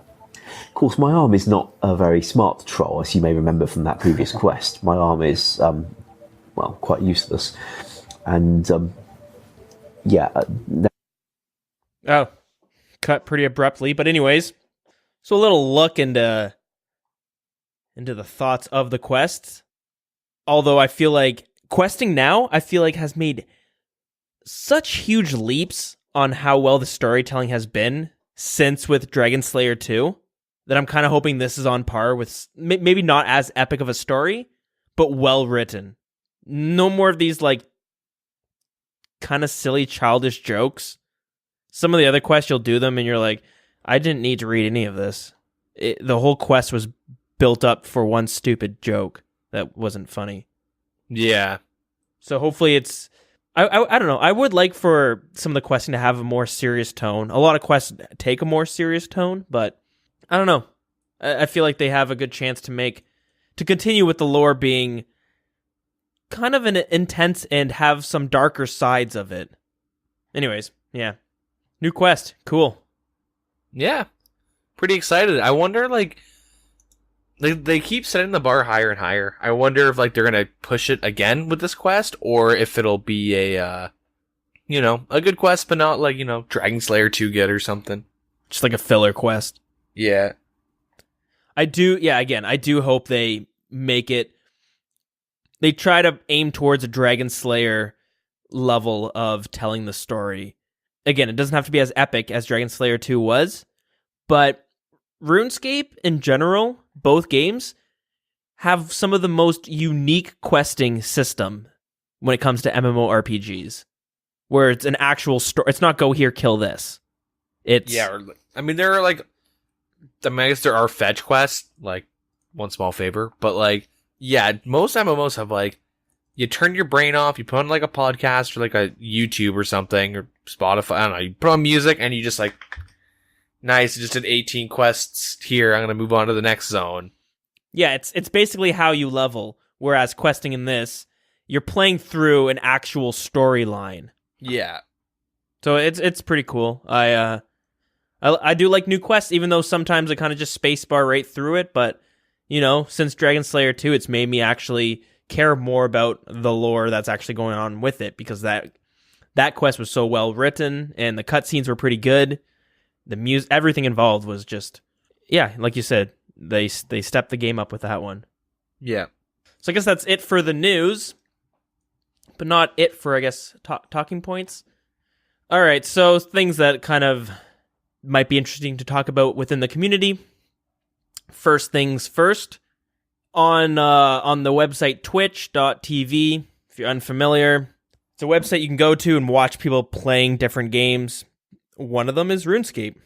Well, now two of them is RuneScape. Beforehand, both RuneScape 3 and Oldschool RuneScape basically shared the same gaming channel. So you go in and you look at the list of games that people are playing. You had RuneScape, had a picture of this guy, I believe his name was the Raptor or something like that. A RuneScape 3 character. If you're an old school RuneScape player, you basically have no fucking clue who that is. Well, since their last Q&A, a lot of people have been moving over to a brand new gaming channel that is just strictly old school RuneScape. And it has the classic skeleton in that knight as the picture. The Q&A was streamed on that gaming channel and a bunch of streamers followed. So, just a little bit of a change. I don't really know why they would open up their new gaming channel, because it's not like streamers started doing this first. Before, it was always around. It was just dead. You'd have like 60 viewers in it. Everyone was just in the RuneScape channel. But it wasn't until the Jagex Q&A for Old School RuneScape came over to this channel that all the streamers followed. So it's interesting to see that the people who set that trend was Jagex themselves. You'd think they'd want to pair all RuneScapes together to boost their viewers on the amount of people watching each different game tiers. Yeah. So yeah, I'm not entirely sure why they did it. Maybe they just want to differentiate a bit. I could understand if you're a RuneScape 3 player and you want to watch somebody streaming RuneScape 3. Could be annoying to go onto the gaming channel and have to kind of weed through hundreds of old school RuneScape channels just to find that one RuneScape 3 stream. Yeah. I know, like, Jagex made their own Twitch channel and all that stuff, and I guess they're just trying to separate the games because, old school shouldn't really be paired with RS3. When they made the Twitch category split, they did it like a month or so, like a little while ago. And I don't know how it is now, but like I would stream under it, and there'd be like me and 2 other people streaming in that category. And they're, Yeah, you know what I mean? Since then, all the top streamers moved over to that new channel. Nice. So it has, it's basically got the old numbers that the last one had, which means RuneScape 3 shot down low into the hundreds in the list. Well, yeah, they shot down low into like the list of viewer counts for different games. Yeah. So it's I don't know. Maybe Jagex as a whole is starting to realize that they might need to start focusing on old school RuneScape more than RuneScape 3. They talked about, what Deagin brought up with the separating into smaller teams within the old school team itself. Maybe this brings in more opportunities to snipe a developer from RuneScape 3. That might worry some people because, MTX, but there's a whole team for just microtransactions on RuneScape 3. And as we talked about last episode, a lot of quality developers that do some of the PVMing content on RuneScape 3, and they have nothing to do with the microtransactions and probably don't like it. This might give them a chance to step away from that side and join old school RuneScape when they have a team of 4 people doing PVM content. They might be able to walk over at lunchtime and being like, any room for one more?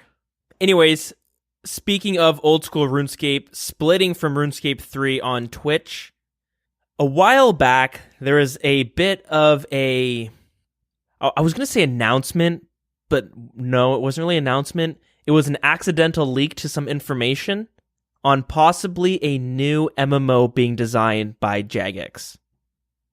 So this is going back a whole year ago, and I do remember seeing this actual clip, but at the time, I think I just thought it was something to do with RuneScape 3, because I don't remember us actually talking about it.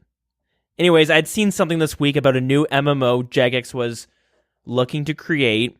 I started looking around. I went back to some articles from 2017 and started reading about it. And, just with everything going on lately, I guess it seems more appropriate to bring it up.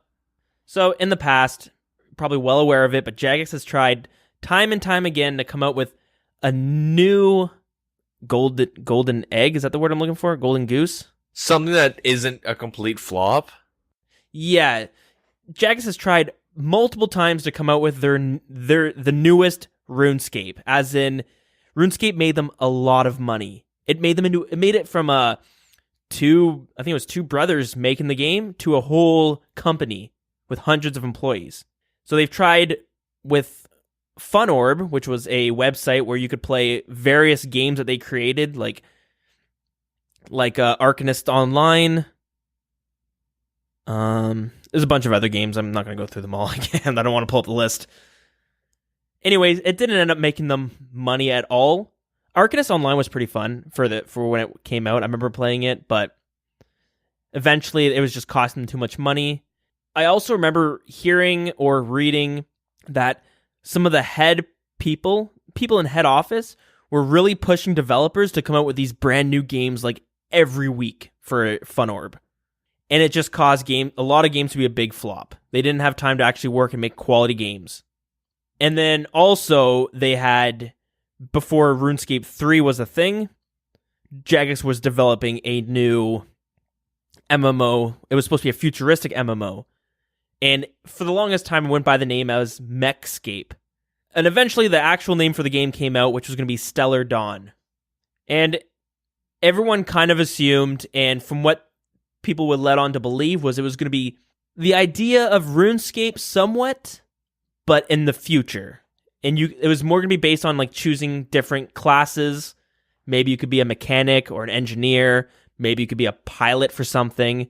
Maybe you could be like a soldier. I don't know. Not too much information came out. Although in 2009, they had come out and said that they had to cancel the game prior to its release. And it ended up costing the company tens of millions of pounds. Tens of millions of dollars.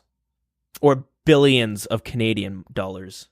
Anyways, it brings us to a year and a couple months ago, where Mod Shawnee was streaming something. I'm not entirely sure what, but he accidentally streamed what looked like a new game.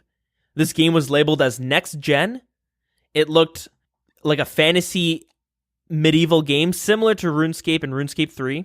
The interface looked pretty similar to RuneScape 3 as well, but the graphics in itself looked a bit more intense.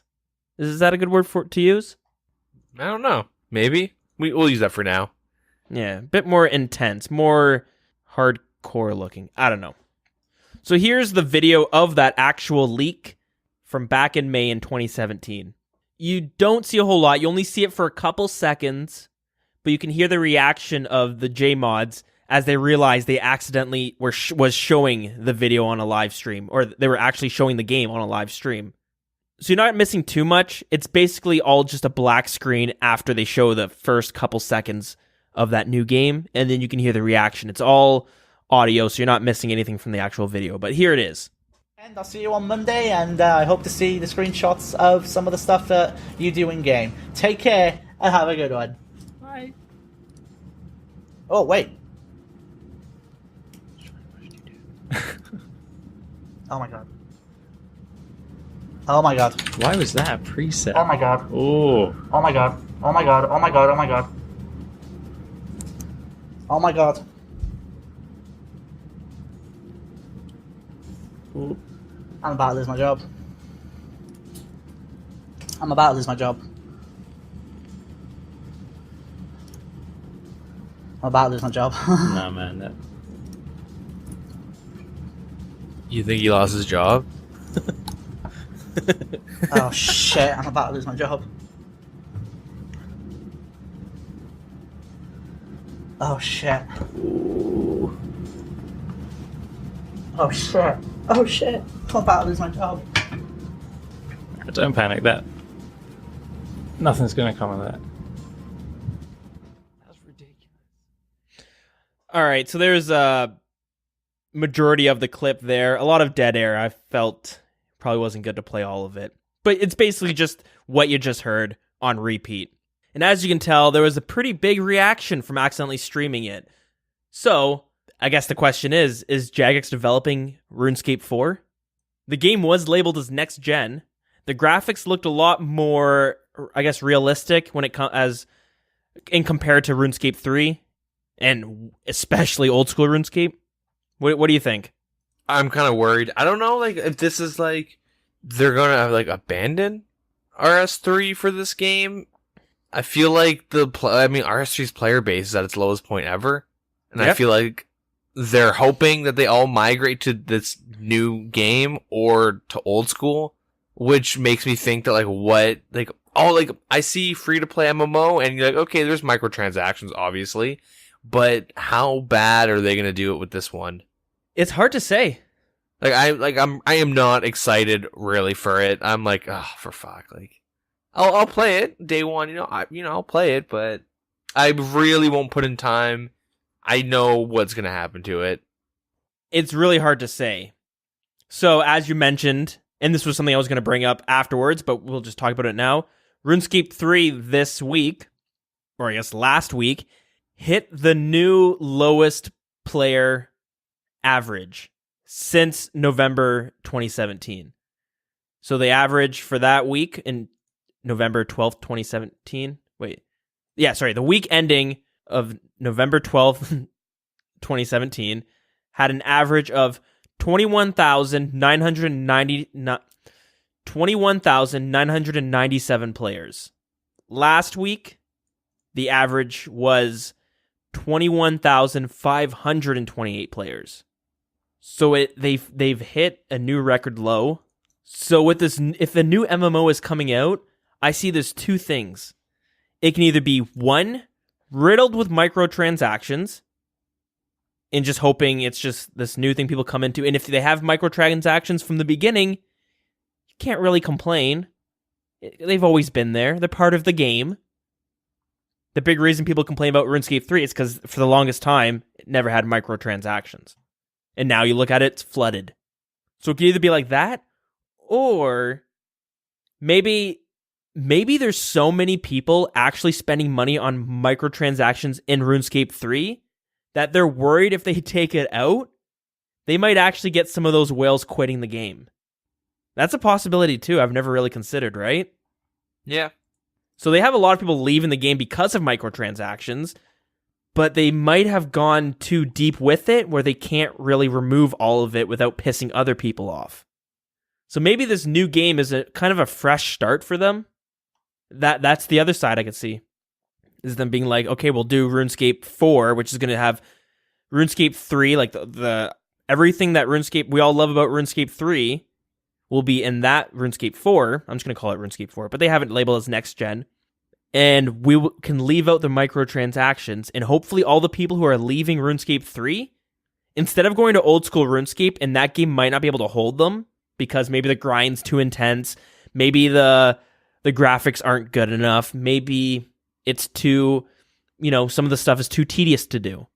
So maybe they have RuneScape 4 where they can, instead of going to RuneScape, old school RuneScape, these RuneScape 3 quitters can move on to the next game.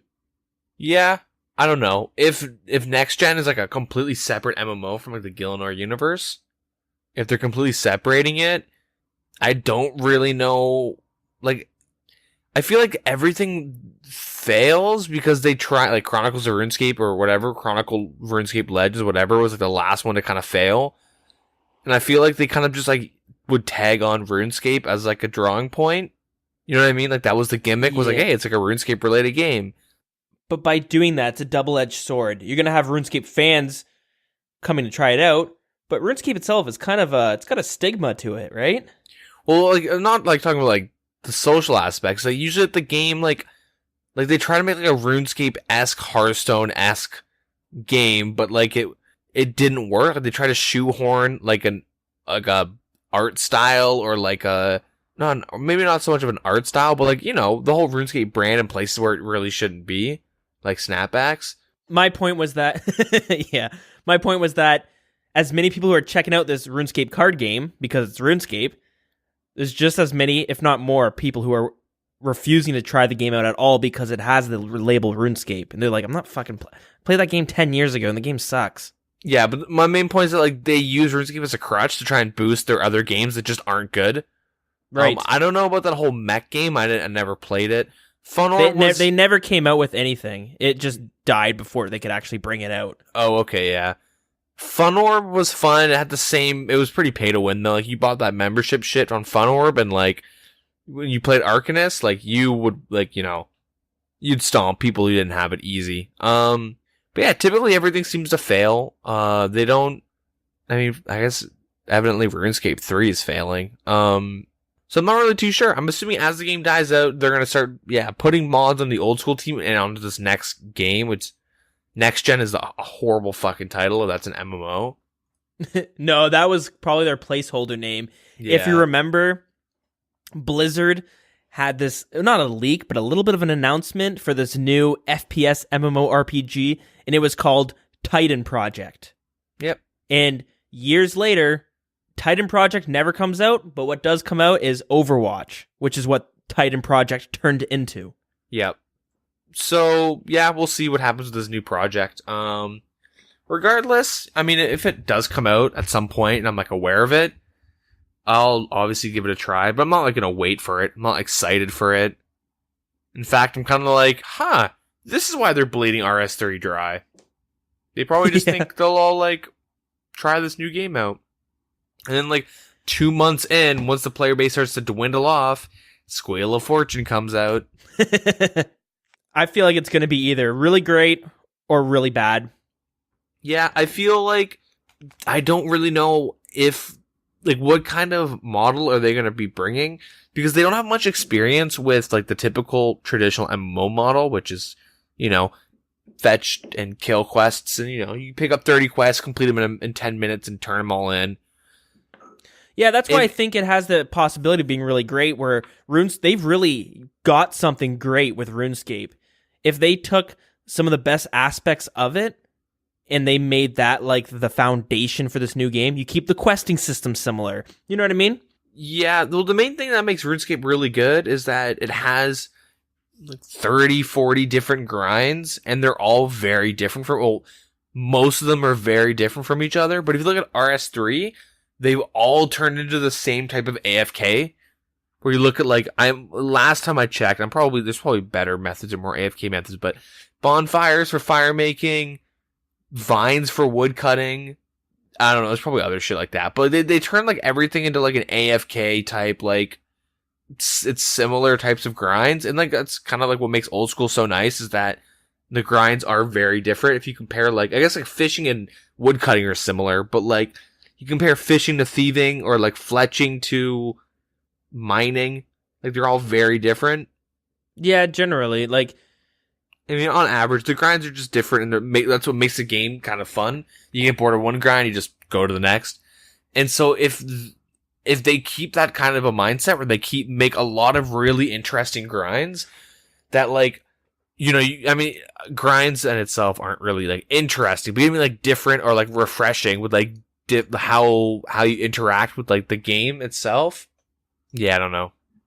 Yeah, I mean, I'm gonna keep my eye out more. We'll have to see in the future.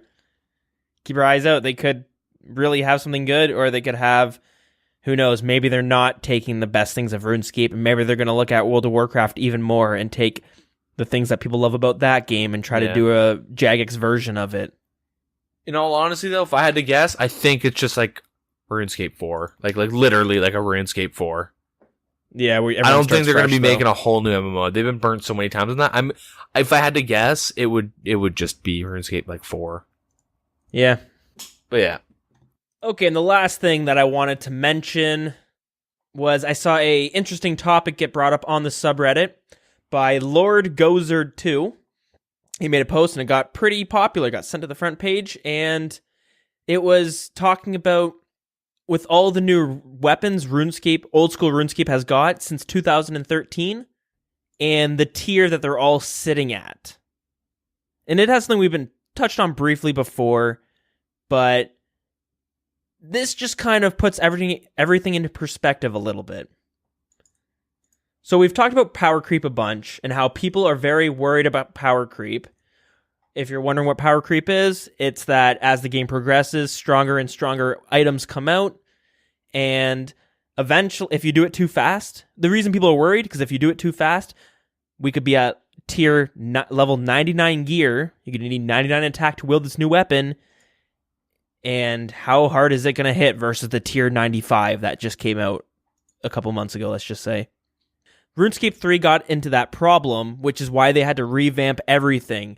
Everything from the way health worked, where instead of having 99 health, you now had like 9,000 health, all the way to the EOC, where they had to change the whole combat system because they got kind of cornered with the way they were progressing their gear. And eventually, at tier 80, people were going to be hitting, or like tier 85, people would be hitting like 90s. And that could be very problematic for things like PvPing. So Old School RuneScape seems like they've been trying to be a bit more strategic in the way they release their tiers. And you've probably noticed a certain trend, but we're all capped out at level 75. Level 75 is the highest requirement you'll need to equip any gear. Things like the Arclight, all the God Swords, Abyssal Tentacle, the Elder Maul, the Garazi Rapier, Scythe of Vitur, Din's Bulwark. That's just a list of some of the melee weapons. And as you may know, some of those are stronger than the other ones. Yet they're still in the same tier as tier 75. And it gets like a lot more apparent when you look at something like the Dragon Fire Shield versus one of the the Elysian Spirit Shield. Or another example is the Trident of the Seas or the Trident of the Swamps versus the Sanguinesti Staff, where the Sanguinesti Staff is able to hit more than the Trident of the Swamp. So it seems like a way for them to release stronger gear, but kind of masking it as being balanced because it's tier 75. I don't know. What do you think? I think it's stupid that the Garazi, the Scythe, the Twisted Bow, I guess the Sanguinesti Staff, like, am I missing anything? Dins? Like, those should be 80. Easy. The Blowpipe is easily one of the strongest weapons in the game. Yeah, but where would you put it? Like, what other ranged weapon shares 75 attack with it?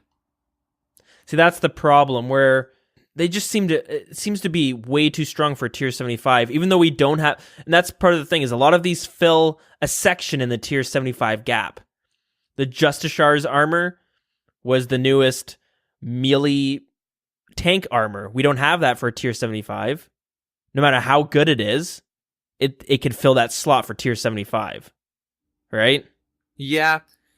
I think, like, I don't know. I think it's really silly that there are things that aren't, like, that they're being kept at 75 just so they pass, which is really dumb because if tier 80 ever comes out, it has to be fucking amazing. Like, what is going to be better than a scythe and a twisted bow that's at 80 of that respected attack and range level? Or and like that's also the Razi. problem is that when they do want to come out with a tier 80 or a tier 78, people might just go, no fucking way. That's way too fast of a power creep. So, this is the thing that I think most of the community doesn't understand is that back in the day, getting 70 attack was a big deal. Yep. And getting 75 attack was a really big deal as well. Like, getting those 5 levels was like, that was pretty big. You know, it was big. 100%. But when you can pull over 100k melee experience an hour with free, I guess we'll talk about it after this, but with like 7k prayer experience an hour too, and it's 10 minutes of AFKing, levels are completely irrelevant. Like, yeah. People max and they've never PVM'd in their life. They've never PK'd. Like, there's people that just like sit in NMZ, max, and they're like, okay, what do I do now in this game? I'm bored. I quit. Like, the levels isn't the gate of power creeps. It's like the actual item itself now, and the price and how to obtain them. Like, you hide like a twisted bow behind, you know, on average like 1.3k kills at Ulm to get one in your name. You hide the like Grazi and the scythe. I don't know what the drop rates are, but you hide them behind hard content like Theater of Blood. You don't hide it behind like a level. Like comparing like Bandos and stuff is pretty easy to kill. Getting the levels are super easy to kill. So it's like, all right, 70, you know, pretty low level, not a big deal. Like, I don't know. I think they need to just like literally do an unpolled change where they say, okay, these are going up to 80. Because who's gonna say like, man, I would have had a twisted bow by now, but I'm only 76 at range. yeah, Like, that's exactly You're it. gonna get 99 range before you get a twisted bow if you got it legitimately. Like, not, like, when I say legitimately, I mean like through honest PVMing and not just like scamming and staking or credit card. Yeah. Typically, you'll have way more than 99. Like, you'll have like well into the 9, like, you know, 15, 16 plus mil range experience before you get one. Probably much more than that. It's also why it's the best gear we have. It's linked to tier 75, but it's called end game gear because it is the best. Yet, if somebody has 75 base stats, they're not doing end game content. Yeah, it doesn't exactly seem fitting, but at the same time, if they release the Twisted Bow as tier 78 or tier 80, the reason I say tier 78 is because people worry about power creeping. So if you go up 5 more levels into the 80s, it's a much more obvious step up in power versus 78. The issue is that the power creep's already happened. It's not that you bump it up. In fact, if you keep it with this mentality, it'll be even worse.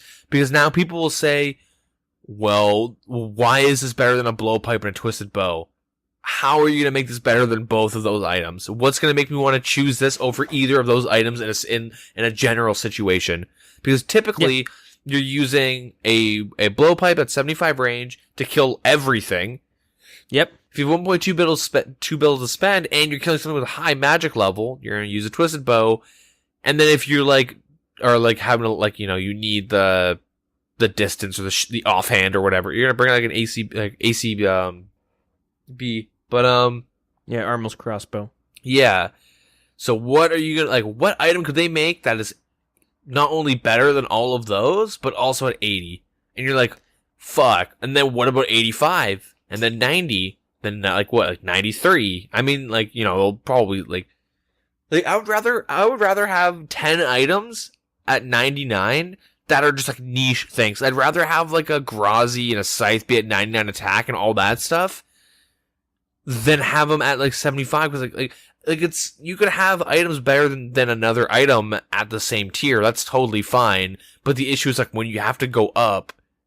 Yeah. Like let me say it like this: power creep would come in a lot more slowly if everything was at 99.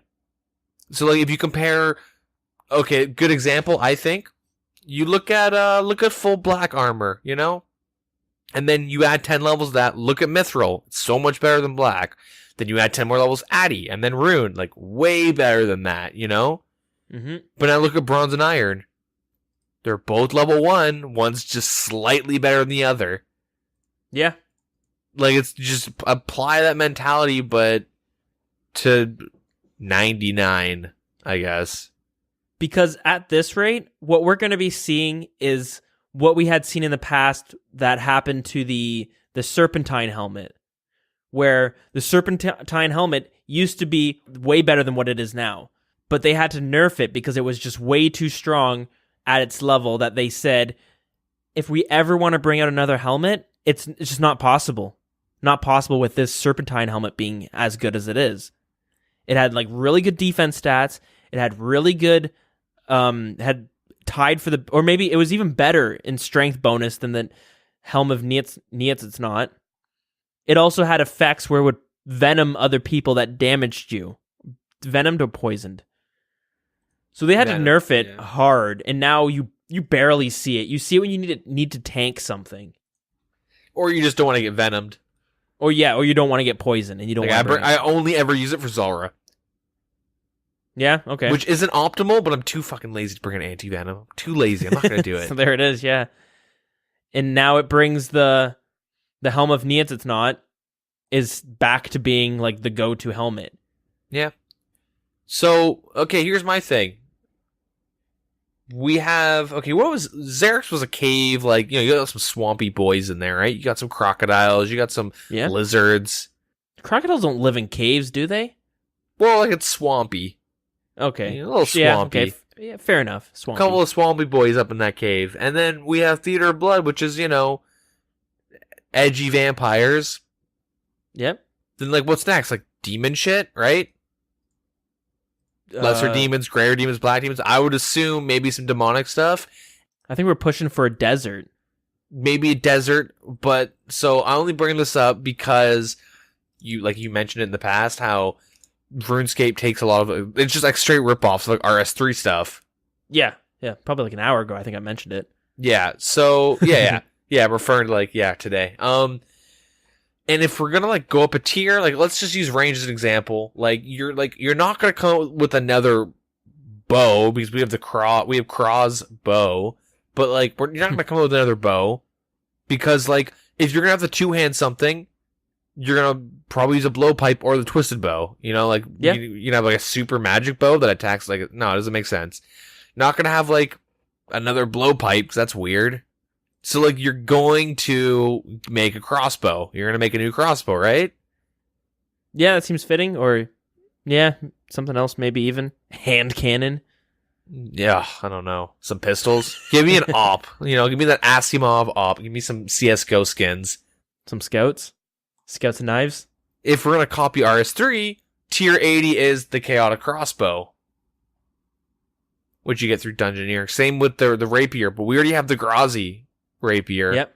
So I'm assuming with the next big PvM update, they're going to have like, it's going to be demons. And you're going to have the demonic crossbow, which does more damage to demons. And it makes, I don't know, makes them dead fast. I don't know. But like they're going to have, like, they're really pigeonholing themselves into certain items. Where like, I'm pretty confident if they come up with a tier 80 range weapon, it's a crossbow.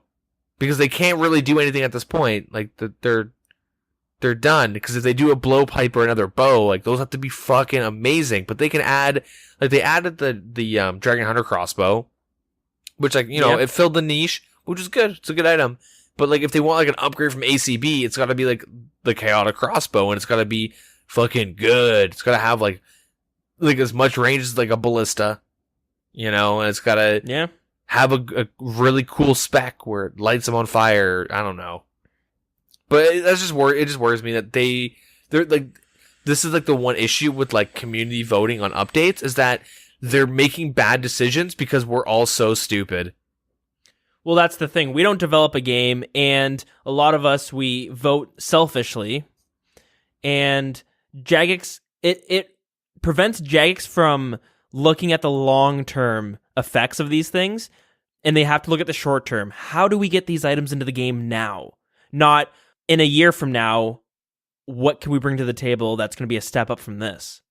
So then you have all these niches getting filled. People love that. I like it. Yeah, I think like Elder Maul, those items are really neat.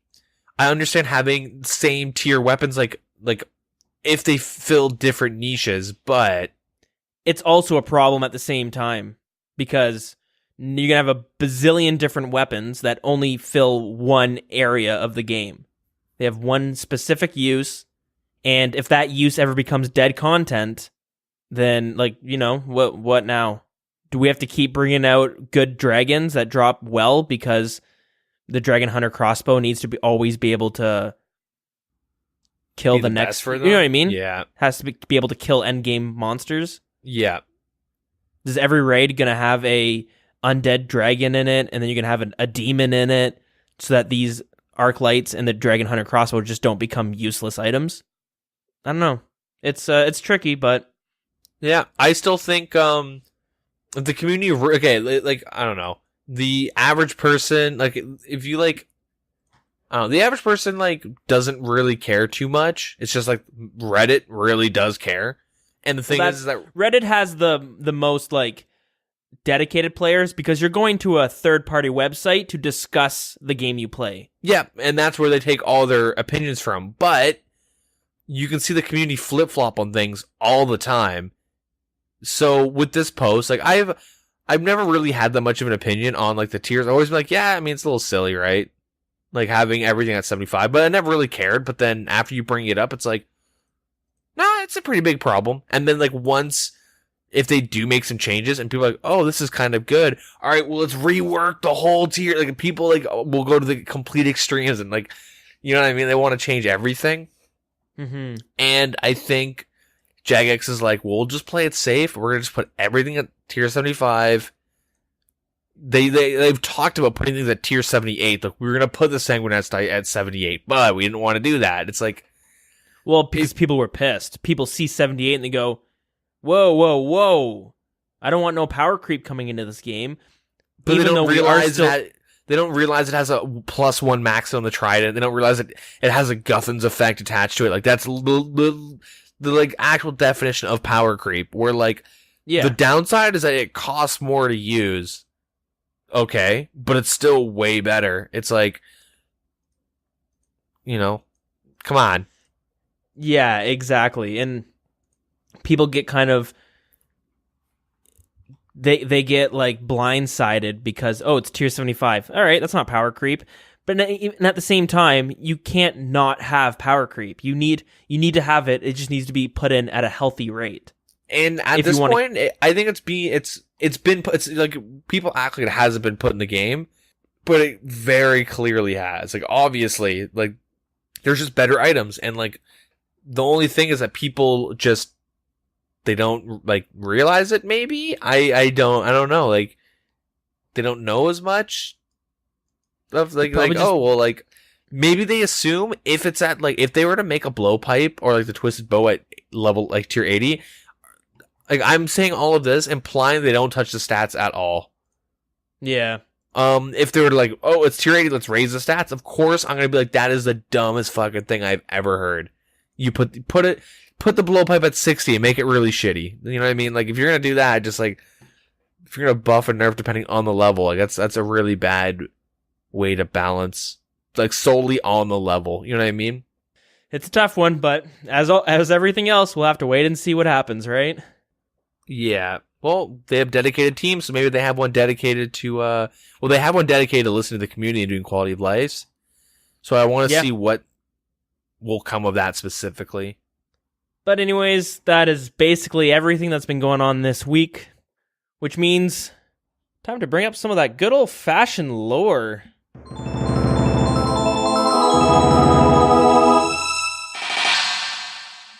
This week for lore, we will be talking about the Dagannoth Kings and the Dagannoths in general. We refer to the kings as Dagannoth Supreme, Prime, and Rex.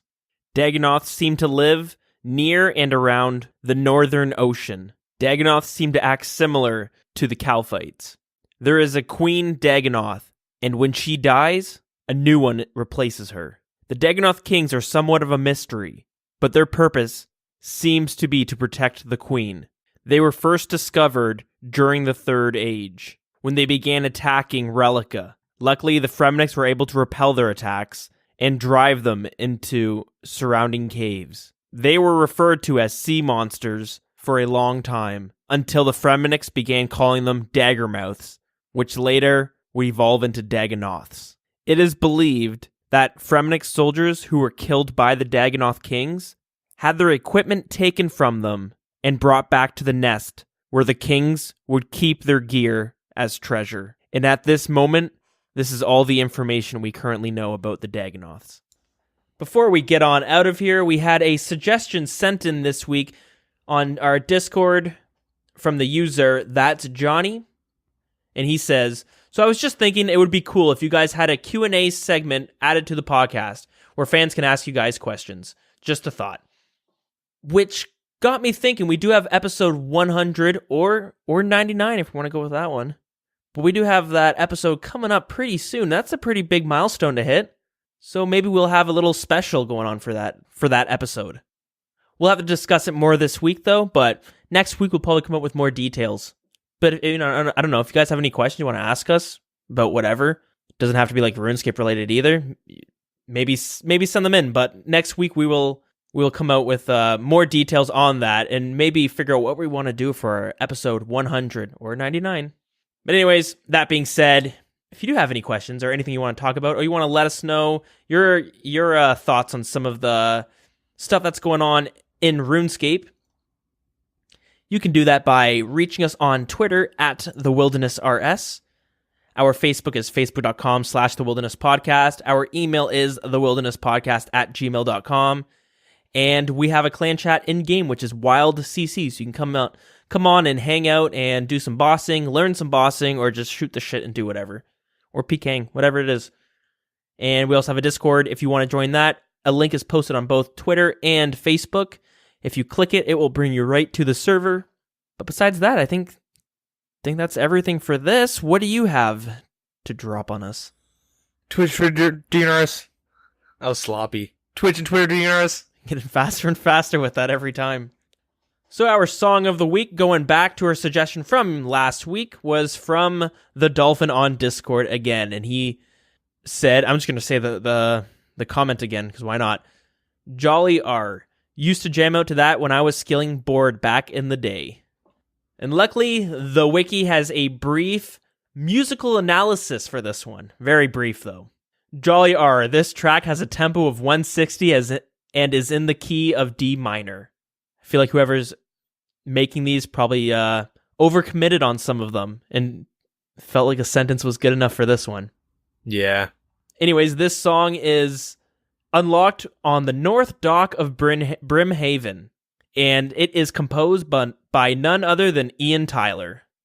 And that's it for episode 95.